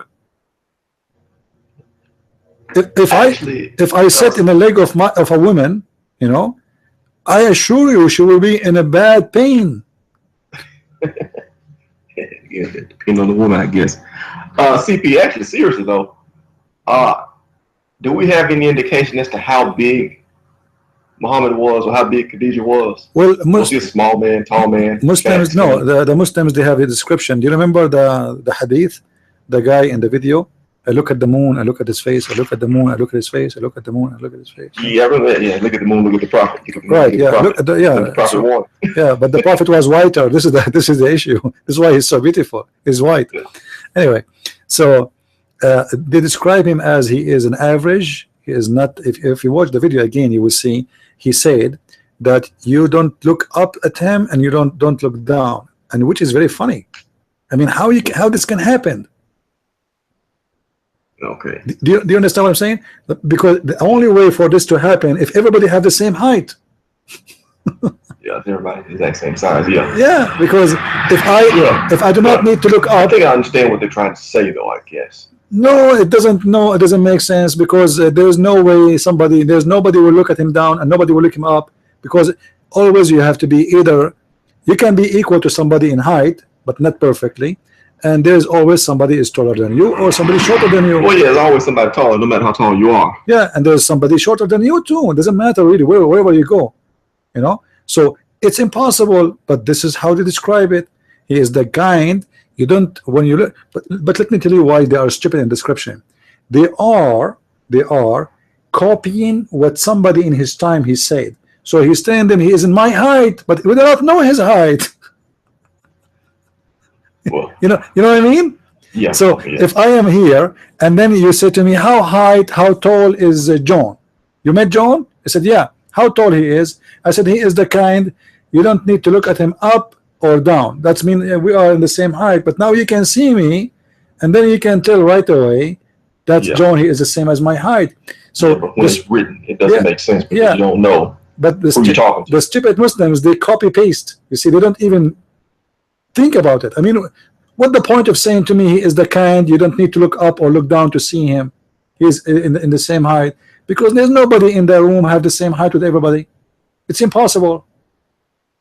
You see, even those who they are like a close, let us say you are 5'5", but you might be 5'5", less a quarter of an inch, a little bit of etc. You know, it's not perfect. There's no way to be exactly the same. So the whole country, the whole nation, the whole tribe, all of them, they have the same height. Why? They are made in a machine. Yeah. Yes, that's not possible. But you know, those people, they are copy paste and nobody think of what they say. Copy paste. Somebody says so we say so. Yeah, that's in the hadith, isn't it? That you don't look up, don't look down. Is that from hadith or is that from the Ibn Shah? The hadith about looking down, actually, everything is coming from Ibn Ishaq, or even the hadith. You know where the Muslim they get the hadith from? You know, where this hadith? Yeah, well, I thought Imam Bukhari actually went and talked to people. No, Bukhari never saw Muhammad, did he? Well, I know he didn't see Muhammad, but I mean, I thought he went around and talked to people and heard the tales and stories that they told. Yeah, you see, wrote them down and evaluated. First of all, Al-Bukhari even don't speak Arabic. He is not from Arabia. This guy is from what they call it, Kazakhstan, something like this. His father converted to Islam, and then he supposedly his voice faded out. He's born as a Muslim, and even some they say he was blind, and there's no book. It's called Al-Bukhari. I mean, can I find Al-Bukhari book? There's no book Al-Bukhari. You see what you see No. what you see in the internet right now. This is not Al-Bukhari. This is a book somebody claim it's a copy of the copy of the copy of the copy of Al-Bukhari. Same for Sahih Muslim. Nobody have the book of Sahih Muslim. Not even a single Muslim have a page of it. Same as Al-Bukhari. Somebody claim that he got a copy from a copy from a copy from a copy of a copy of copy of Al-Bukhari and Sahih Muslim, but nobody have Yeah, they don't have any manuscripts. yeah. You know, and we never think about that. You know, manuscripts, Bible manuscripts get talked about all the time. Quranic manuscripts get talked about all the time. But Hadith manuscripts would be just as important. There's That's nothing. where most of the faith comes from. First of all, there is no Hadith close to the time of Muhammad. Understand? And the Hadith of Sahih Bukhari, as we say, does not exist. You know, and that's why the Shia, they make fun of the Sunni. They said, okay, you know what, you believe in Bukhari, right? Okay, where is the book of Al-Bukhari? I want to see it.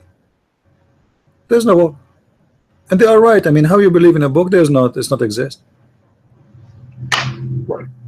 Well, right. I mean, that's that. I guess I'm seconding, I'm echoing their criticism. I mean, again, Hadith abrogate some Quranic verses, you know, as to their behavior.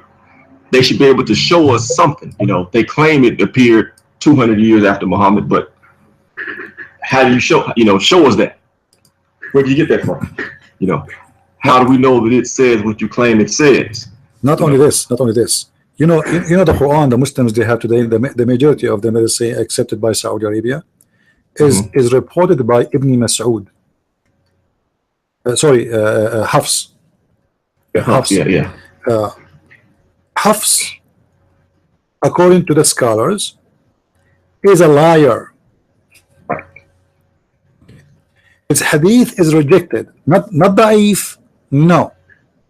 It is totally rejected, which means when Hafs he speak, everybody says to him, shut up, you are a liar. So how you accept the Quran from someone you call him a liar, and you reject the hadith from the same person for he's a liar? Maybe he was the only one that had a full manuscript. It's crazy, you know. It's crazy, you know. Yeah, Look, no, look, it this what is- it does is it smacks this is- over society with This is a low- book. This is. I'm just Go ahead. want to show some Islamic books in the screen. Just an example. This is a book. It's called تنزيه الشريعة المرفوعة عن الأخبار الشنيعة الموضوعة. Okay, what it says here. I mean, the name of the book, by the way, is like a train. It says حفص ابن داود ابن أبي داود وهو حفص ابن سليمان صاحب القراءة. I will translate. قال خراش كذاب يضع الحديث. Hafs, he is the son of David. In the same time, he is the son of Suleiman. How he'll become the son of two men? Simply his mother, she married a new husband, so now he is a son of this guy and that guy. So Solomon and David.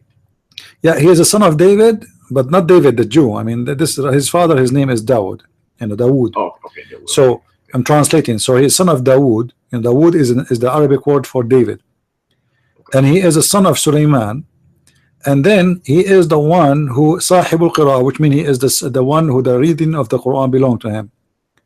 Qala Ibn Kharrash, he is a liar and he fabricate hadith. All right. Okay.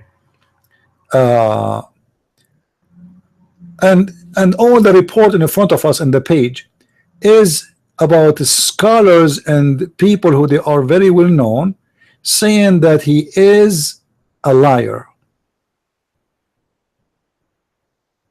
So how the Muslims they accept somebody, they agree that he is a liar and he is a scumbag and he's a fraud. And not only this, actually, they said that he used to borrow books and then he write it again, he rewrite. Let us say, like right now I'm writing a book, I send it to you, and tell you, hey, you know, Cole, can you do like English proofreading for me? Then you take my book and you print it. You know, you do some change. So what they say that he used to do that. The books he write is not his books. It is books he borrow it, and then he claimed that he is the one who wrote the book. So imagine, oh, you know what, my screen is not on, so nobody can see with me. I was lining up things and showing people, but nobody can see anything. I forgot. Sorry, guys. All the book here in front of us, all of them, they are saying he is a liar. Yeah. When did this guy live?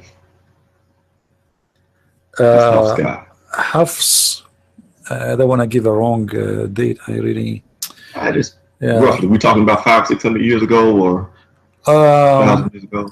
No. I think he was a lot earlier. Hold on. I don't want to give a wrong number.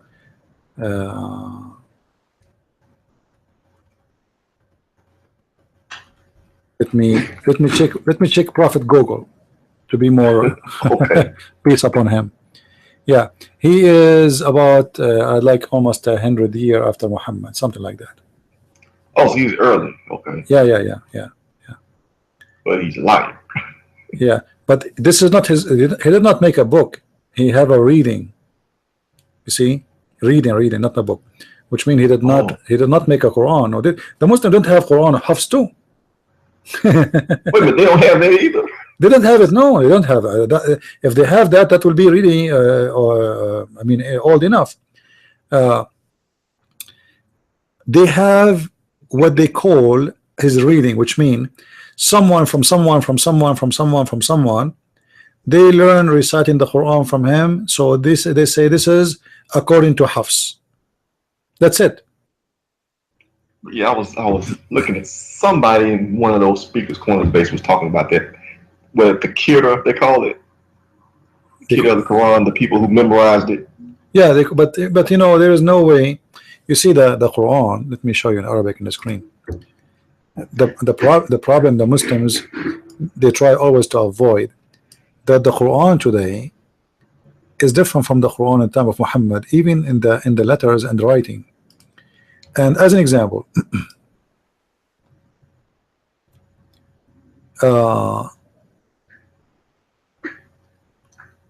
any Arabic word can be changed in a second. You see here, if you look with me, in any place in the Arabic language, all those things in the top and underneath, they were not exist in the time of Muhammad. Now what that will make a difference? That will make a huge difference. As an example, if I take off this dot from the top, Okay. that will make it like when you borrow money, the depth. So when you borrow money, this is what it is. If I add the dot back, that means alladhin, which means they are those who they are. There's a huge difference. It's the same word. Yeah. All right. All right, CP, let me interject here with a question now. When you said things above and below, are you talking about the dots and the dashes? Like some dots and some dashes. Everything. Those things are not exist. So it was just Everything, the script, all the base text. the letters, the letters was not, doesn't have valves, does not have dots underneath and the top, anything. All those things you see in the top, underneath, all of those things are not exist. And if you take them off, that can change the meaning big deal. Otherwise, why we need them? Why we need them? They added them because it's confusing. Yeah, so this okay, so that's actually confirms what it sounds like to me. It sounds like this is coming from a culture that just did not have the sophistication to accurately write. Sounds like Quran was oral, you know, they keep saying it's recited. It was oral. But how do you write that? How do you write that down? Right. And like they didn't have what they needed to write. That is mission impossible because, as I said, one dot can change. Like as an example,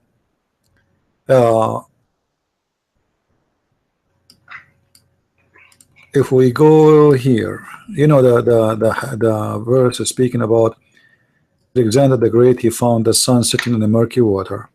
Right. All right. So we will go there.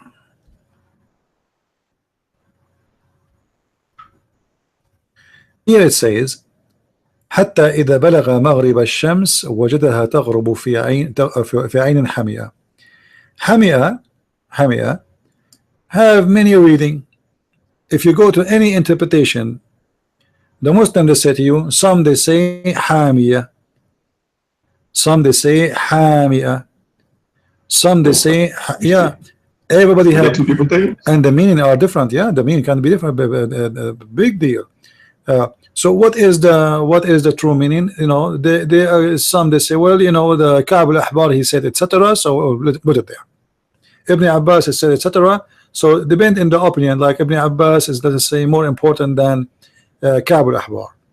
Ka'b al-Ahbar is more important than Christian Prince. So if a Christian Prince, depend who is the one who says most likely it is that. So which means even this is in the time of Muhammad. Remember Ibn Abbas and the Ka'b al-Ahbar, those are the companions, but yet they are not sure. Every one of them have different reading. Yeah, but just now the thing you just said, I heard Hamiya and Hamiya. Did you actually say two different things just now? Yeah, because you know I couldn't hear it. yeah, if yeah, the pronunciation is different, the meaning can it change, everything change, and there's many examples like this. But the problem is because Muhammad was not making Quran in Arabic. This is, you know, I believe strongly the Quran is not an Arabic book. You see, if you let me see if I can find something, put it in the screen. Usually I don't talk about those things. Let me see.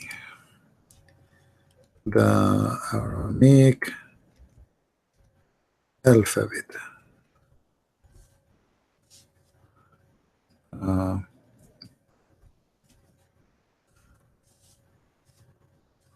want to show you something.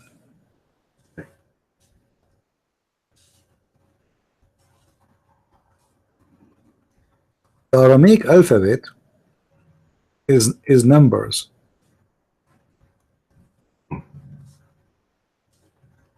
You know, Alphabet is numbers. yes, and you will be surprised if I showed you what they are, because you use them every day. You use it every day. You believe it? I can't see anything on the screen. Let me. I'm just just looking, trying to find it. Okay.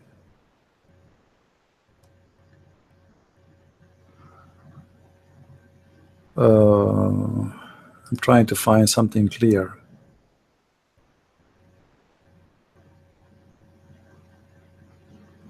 We need to get Sam Shamoun. He can do better in this. I speak Aramaic, so for him this is better to explain. so he can speak Aramaic. Oh yeah, this is his language actually. You know, Sam Shamoun. This is his tongue. You know,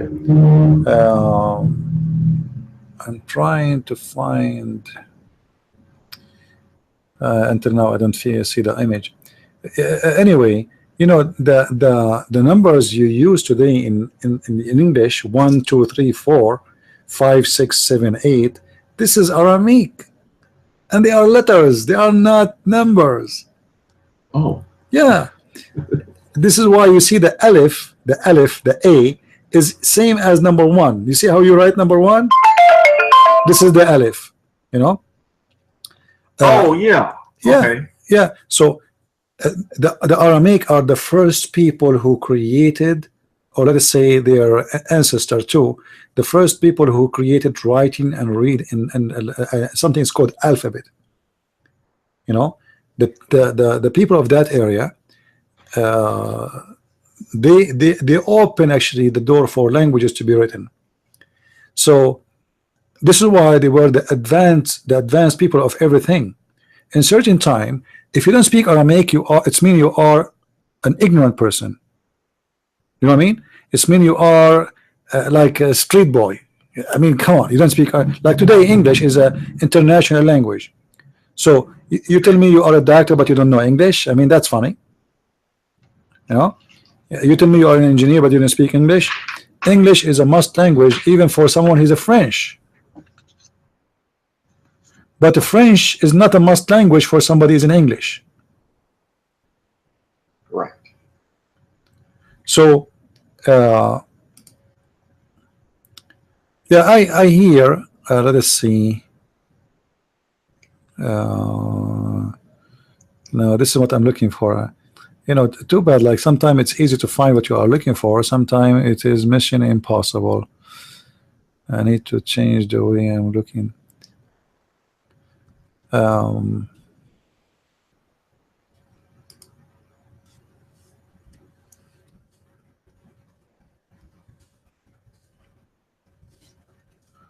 maybe I should make a video about it. Find those letters the way it's written in the original, like, you know, because Aramaic, there's an ancient one, there's a newer one, you know, it's the same as the Hebrew, the same. So you will notice that everything you have is coming from their language, you know. Okay. I will try to find something.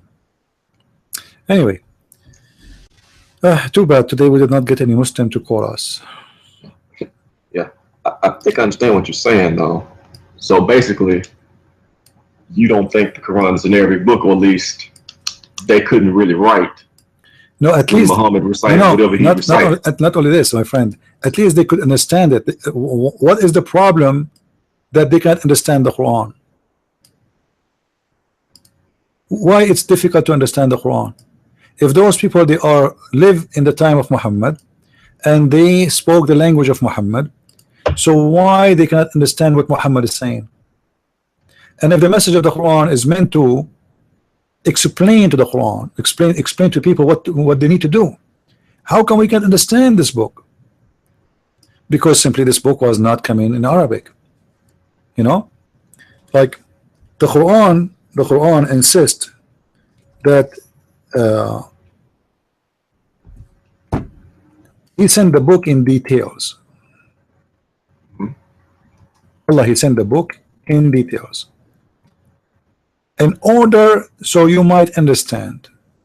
All right, chapter 10 verse number 37, it says this is a Quran, you know, you cannot accuse it of anything, etc. And then in this book we send, there's no question about it, and we made it in details. What is the details? Any Muslim can tell me the details? If we have details, why we have tons of interpretation, and after all the interpretation, do you see full explanation? Do you see it? What is the explanation? I see the explanation. No, I see that. Only Allah knows. The Quran is full of explanation. Explanation of what? So why we have the interpretation? But more than that, though, CP, I would wonder, you know, why would they write verses when no one knows what they mean? Well, you know, today the Muslims are just guessing, and they try to find out what he meant. You see, if the Quran keeps saying that we send it to you in details, but where is the details? Well, you know, like one of the verses I remember you pointing out, one verse is just like Yasin. That's the verse. And you look at the tafsir, explanation for it is only Allah knows. Okay. Only Allah knows, but this is not the only scenario. I mean, all the verses are the same. And yeah. Look, it's right here. It says all things have we explained in detail. Do you see it? Not yet, but chapter 17, verse number 12. All things explained in details. All things. Nothing is left. So why the Muslims and the Arab, they are not sure even what he is talking about? And why the Quran says that there is a huge part of the Quran nobody knows what it means save Allah, if everything is explained in details? The reason people, they ask Muhammad what this is mean, he says Allah knows best. Only Allah knows what he mean. Why? Because he's copying, he's a thief. Waraqa bin Nawfal, when he died, if you remember the hadith, it says that Waraqa used to translate from the Bible. You remember? Right. Yes. So that is what Muhammad is copying from, and because he's ignorant, he do not know what he can. Like, you see, if I am a person, I know nothing about the Hindu religion, and then I made a book and I publish it, and then people, they ask me to do book presentation, and then I say my book is, I wrote it to explain about the Hindus, etc. And then somebody, he put his hand and he asked me about something written in my book, and then I said to him, Allah knows best what he meant. You know? Yeah. Yeah. What do you mean that Allah knows best what he meant? So aren't you the prophet? So what's the point of giving me such a story and then nobody knows what they mean? I mean, why Allah is giving me this story if he will not tell me what it meant? You see, all those books, all those hadith is about the inspiration of the prophet stop coming. You know? Yeah. Now here you will see, it's speaking about Waraqa. It says, read with me, guys, who they are in the chat. It says that Waraqa, he is Nawfal, Waraqa ibn Nawfal ibn Asad ibn Abdul Uzza ibn Qusay. So he is the cousin of the, let's say from the same grandfather of Muhammad. But you will notice here that Waraqa is the son of Abdul Uzza. Their father is Abdul Uzza, which means Uzza is the one of the you remember Allat wa Manat al-Uzza? It's a very pure pagan family. Now it says here that Waraqa, he became Nasara, not the Christians. This is false translation. He became a Nasara, and he used to write in Arabic, and he used to write of the gospel in Arabic as much as Allah wished him to write. And he was a very old man, and then this is why he died, So what happened? Muhammad, when Waraqa he died, he got the book.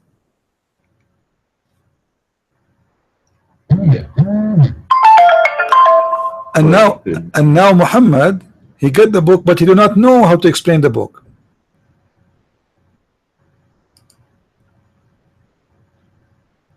And you will notice here something with me. I don't know if you notice with me. It says he write the gospel in Arabic, correct? Right. That's mean the gospel he was writing from, it's not Arabic. It's not here. Right. So what it was? Right. He was translating. He was translating, absolutely. And this is why those words which Muhammad he is not able to explain, there's no way for him to explain them, because the only way to explain them is to speak the language.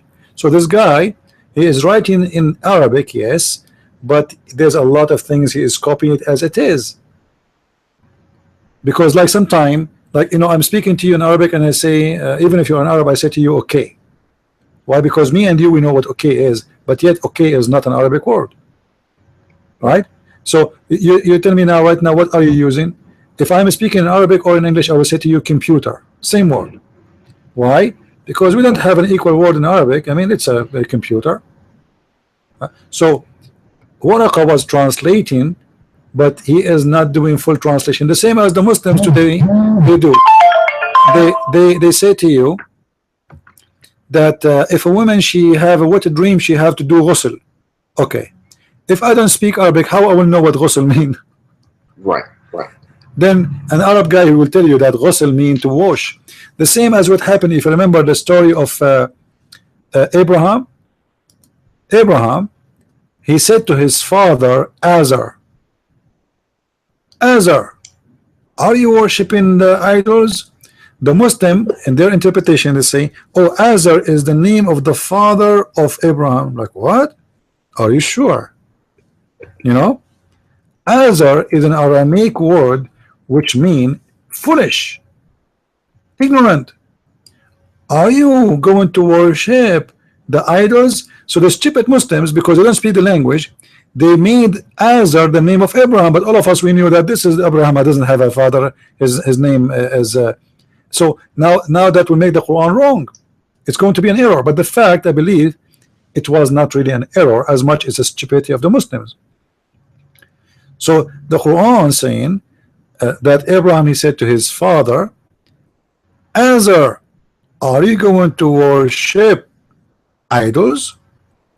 But because the Muslims, they are dummy, they don't translate the word Azar because they thought it is the name of Abraham's father. Do you see it? Yeah, I guess Muhammad could have not understood it himself. Muhammad himself, I believe, he is the same, have the same problem, you know. So Yeah. Muhammad and the Muslims, both of them, they have the same problem, but they thought that this is a name because he is a thief. Right, I understand. And I understand. And because Wallace was translating, some words, sometimes if you know two languages, you know the concept. Yeah, but I think You know the concept. I But think there's no word in your No. language to explain it. no, I And think you would have to be there to teach the student what it means. there's other theory that this guy, because he's an Arab, he is translating, but there's some words he do not know, so he put them as they are. Okay, yeah. You know what I mean? He is doing his best. You know, and the hadith says he is translating as much Allah he wish him to translate. So he's trying to do, but I don't think he really speak a fluent in the language. And there's many, you know, which is really normal. Like, you know, today I live in the state forever, and every day I learn a new word. I never heard of it before. You know, Right. so always you learn even in Arabic. You see, Arabic language as an example, the same as the Aramaic. If you go in the Arabic, if I search right now for the names of the lions, as an example, let me show you.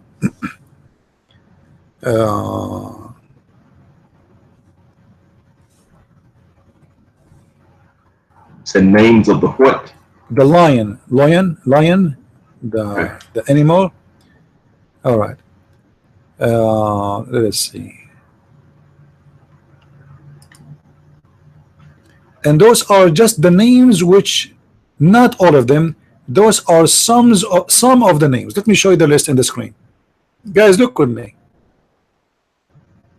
This is some of the name of the lion, the male one. Okay, we don't see anything on the screen yet. Is it coming now? Yeah. All right. Look, count with me the numbers: 1, 2, 3, 4, 5, 6, 7, 8, 9, 10, 17, 18, 27, 40, 47, 50, 50, 10, 58, 68, 71, 77, 80, 90, 92, 91, 100, 103, 114, 117. Let us move faster. 156, 170, 180, 107, 197, 199, 207, 215, 227, 230, 241, 250, 256, 269, 271, 278, 285, 295, 299, 305, 318, 323, 336, 337, 341, 43, 50, 46, 346 for just an animal. All of them, they are names for the lion. And those are not all.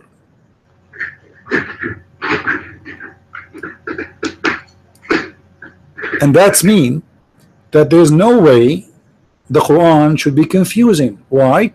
Because you see those names, every one of them is not really just a name. It's like drawing a picture. You know what I mean? Okay. Like if I want to say to you, I saw, instead of saying to you, I saw a lion which have a long hair around his head, and he have a big eyes, and he was kind of yellow, then we give him a name.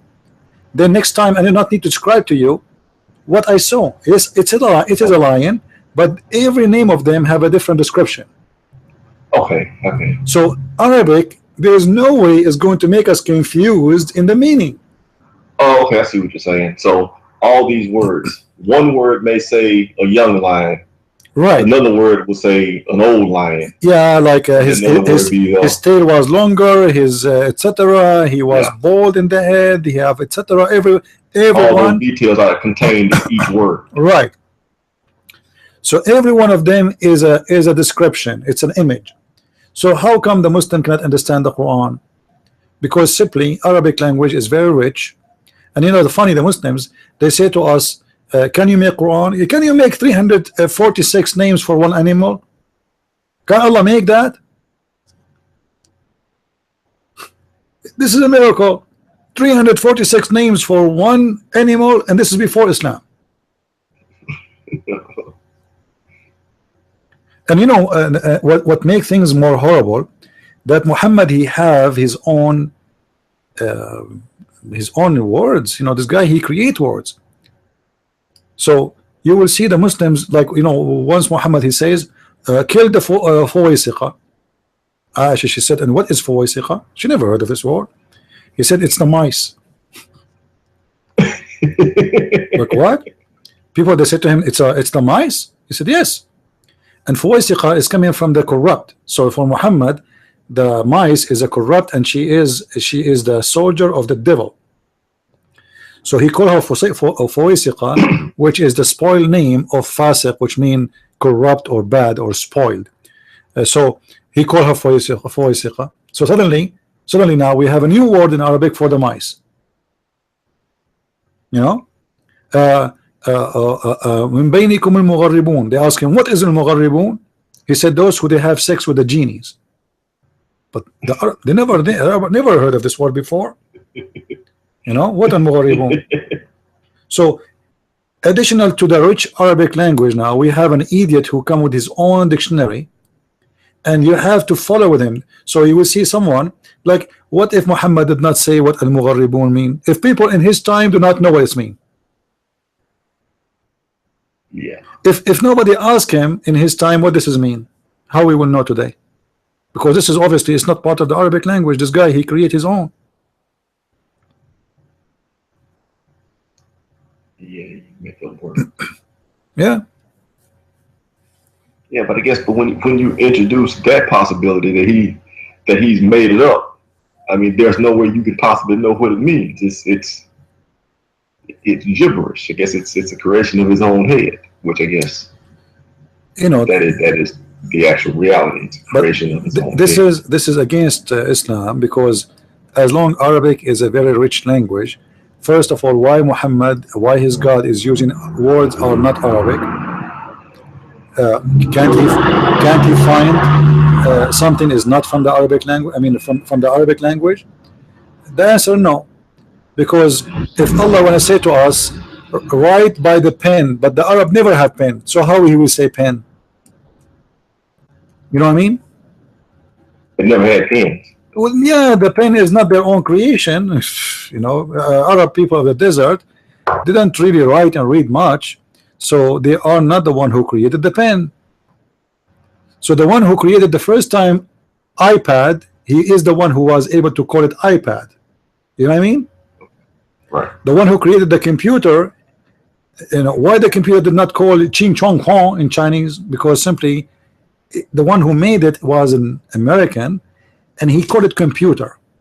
If the one who is an Arab who made this machine, the name will be Arabic, and we will be today using Arabic word. As an example, today you use the word salad, right? Salad. Right. This is an Arabic word. But this Arabic word is not Arabic, it's coming from the Aramaic. So everybody, you know, the language keep moving. The Arab, they invade Europe, and then European, they learn that this is a salad word, salad. Okay. You know, so like now, when you pray and I pray, both of us we say, and the Muslims they say Amin, Amin, right? But this is not an Arabic word, and this is even not a Hebrew word. This is an Aramaic word. I believe, I agree. Became part of the Aramaic, became part of the Hebrew, became part of the Arabic, became part of your English today, because simply this word transformed through those who believe from nation to nation.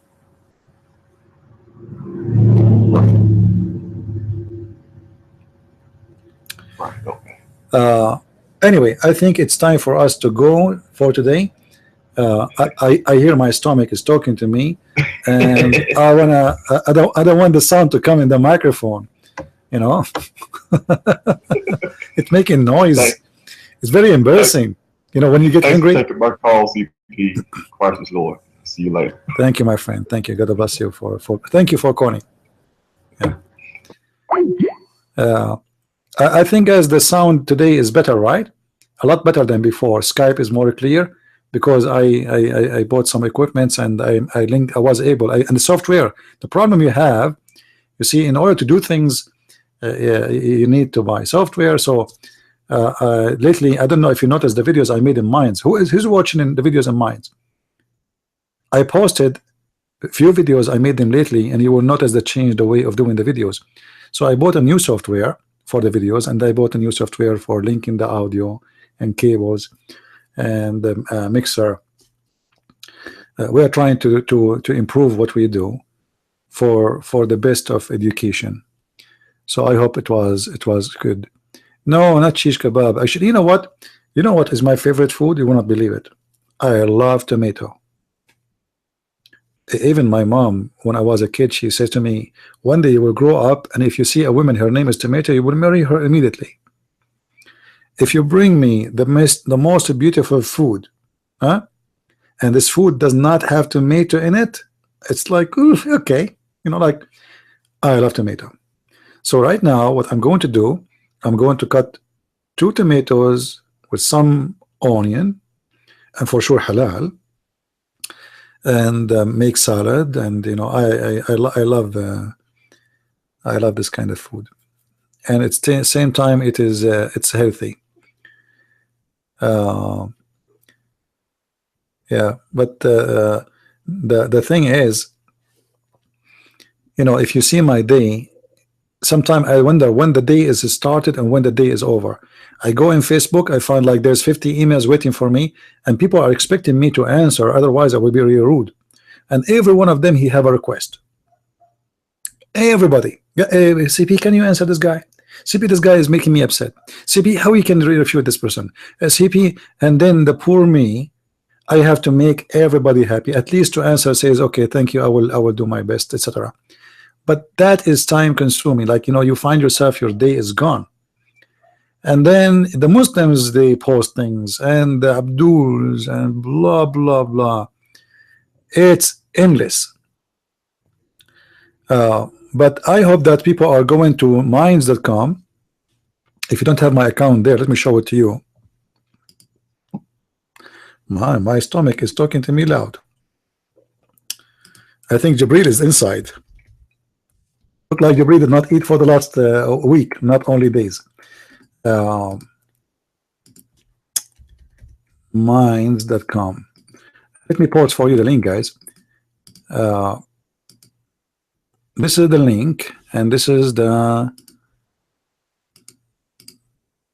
page. Now, the good thing about Minds, those people, they promise freedom of speech. Until now, nobody bother me. All right, and it look like this website is growing fast, and things is good.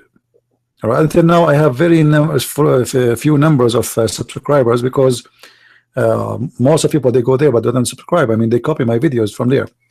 Now, this is a video I made. It's called Ahmed Deedat Answer, Does God Require Jesus' Blood? Skip this guy here. The second video, Even American Movies is Copyrighted Quran. The third video, it's called Kaaba Destructions, Fact versus Fictions. So, you know, there's videos which are not in YouTube. You can find them there. And the way to download the videos is very simple. You click at the video, you make it play, you know, like you play. Let me do it, but I will mute. You can. Oh, this one is posted in Battery. I'm sorry. Yeah, this one is not hosted there. Anyway, if you go there, if you go to the website, let us go back here. You can click at any video and you make it play. When it does start playing, you click with the right side of your mouse, and that will show you that's you know, that you can save the video, like save as. So you click save as and you can download the video. All right, and this website allowed you to have 30 minutes of videos. So I encourage you, actually, all of you, to make a, you know, to subscribe. I mean, it's for free, and it have the same as Facebook, the same as Twitter. Actually, it's a combine of both, and it look like maybe one day they can beat you know, Facebook. I'm not sure, but we will see. However, for me, it's a great. I can load my videos, and I'm not worried about getting flagged. And you can download my videos. So please go there and subscribe so you can be informed when we have a new videos. And again, those videos, they will not be in YouTube, in my channel. You might find them in the YouTube of somebody else who copied my videos. You thought you like pork? No, actually, I don't really. I'm not too much into meat. I like vegetables more. You know, doesn't mean I don't eat meat, but I mean I like tomato, onion, etc. I like vegetables. It's more comfortable to eat it for your stomach too. You know. But you have to eat meat still, because you know they need to have proteins, and vegetables doesn't give you everything. In USA, like American, they have certain food, like they eat a lot of sausages, a lot of beans. You know, every culture have different kind of food. However, my food is very simple, have nothing to do with culture. Eat pork. You know, first of all, I'm not against eating something, but it's about what is better for you. You know, if you feel comfortable with eating certain food, then eat it. However, I eat pork from time to time, but it's not really my favorite food. Like some pork, some meat of pork, it can be very delicious, yeah. But mostly the delicious one is really expensive too. You know, depend what part of the pork you are eating. So you know, you have to manage.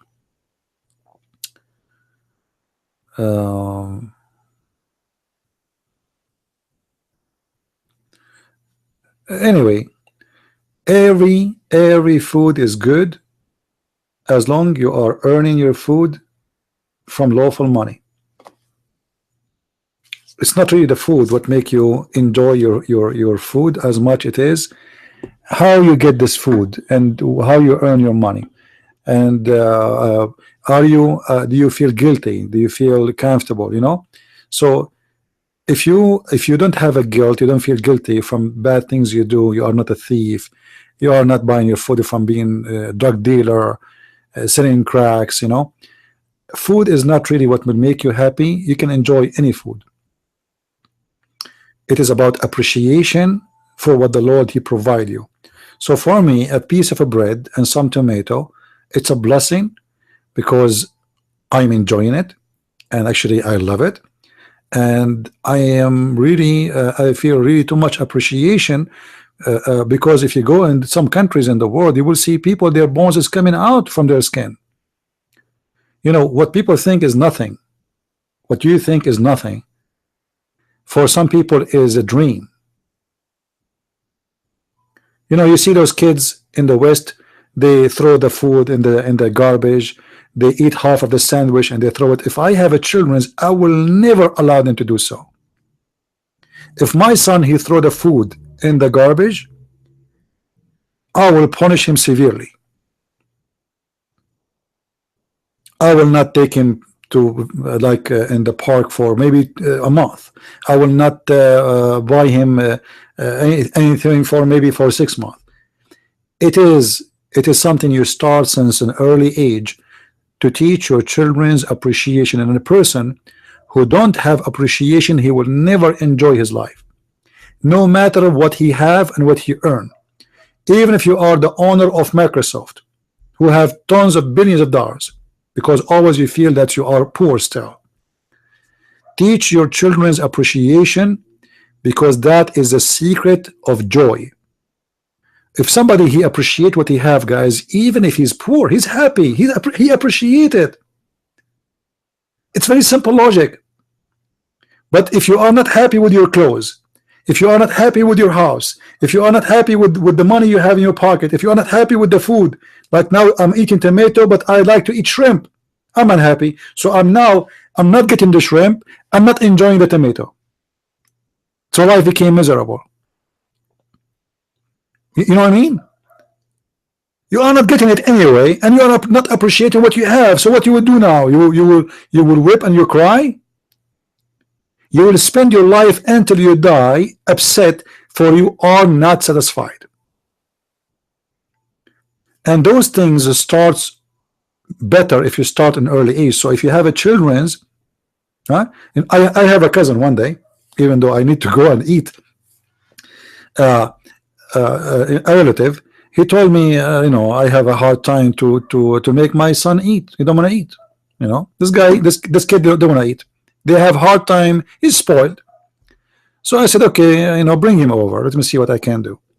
So I get him over my place. In the old days, you remember those VCR, the video VCR? We don't, at that time there's no internet. There's no. Anyway,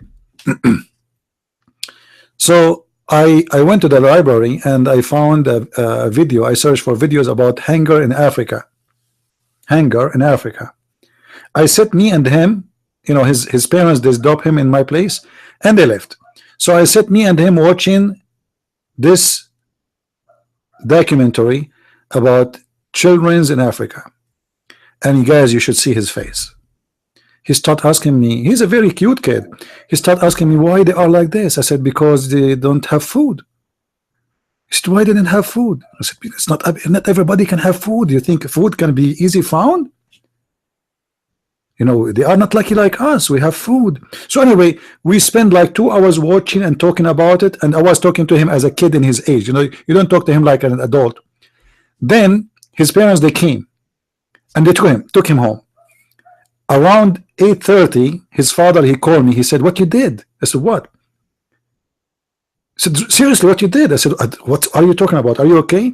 He said, no, I mean, my son is even licking the dish. He said, don't throw the food. Don't throw the food. He is teaching them now. He is teaching his parents to appreciate the food, and he is licking the dish. He is licking it literally. Now you just start a new life and a new history for this child, because now he feel how lucky he is to have such a beautiful dish in front of him, before they are working hard to convince him to eat.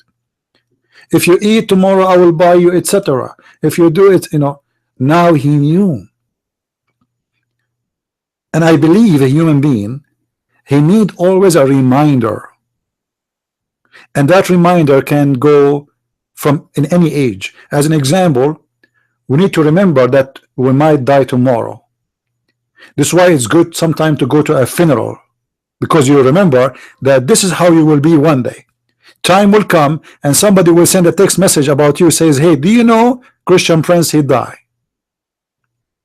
Really? Yes. It's going to happen. So appreciate your life for today and work for your death tomorrow, because it might be now, not even tomorrow. And enjoy your life, because every second goes will never come back. And the best way to enjoy it is to show appreciation for the Lord, for he gave you what you have, and don't cry for what you don't have, because that will not make any difference, and will not make you happy, even though you want to work to have it, no problem, but don't make it a reason for you to be sad. I want to say thank you guys for being here. Don't forget to subscribe if you are not yet, and if you are subscribed, don't forget to unsubscribe, because this is the way we do it in the Middle East. We're always upside down. God bless you. Thank you. Christ is Lord and Islam is false. Amen to that, and see you soon.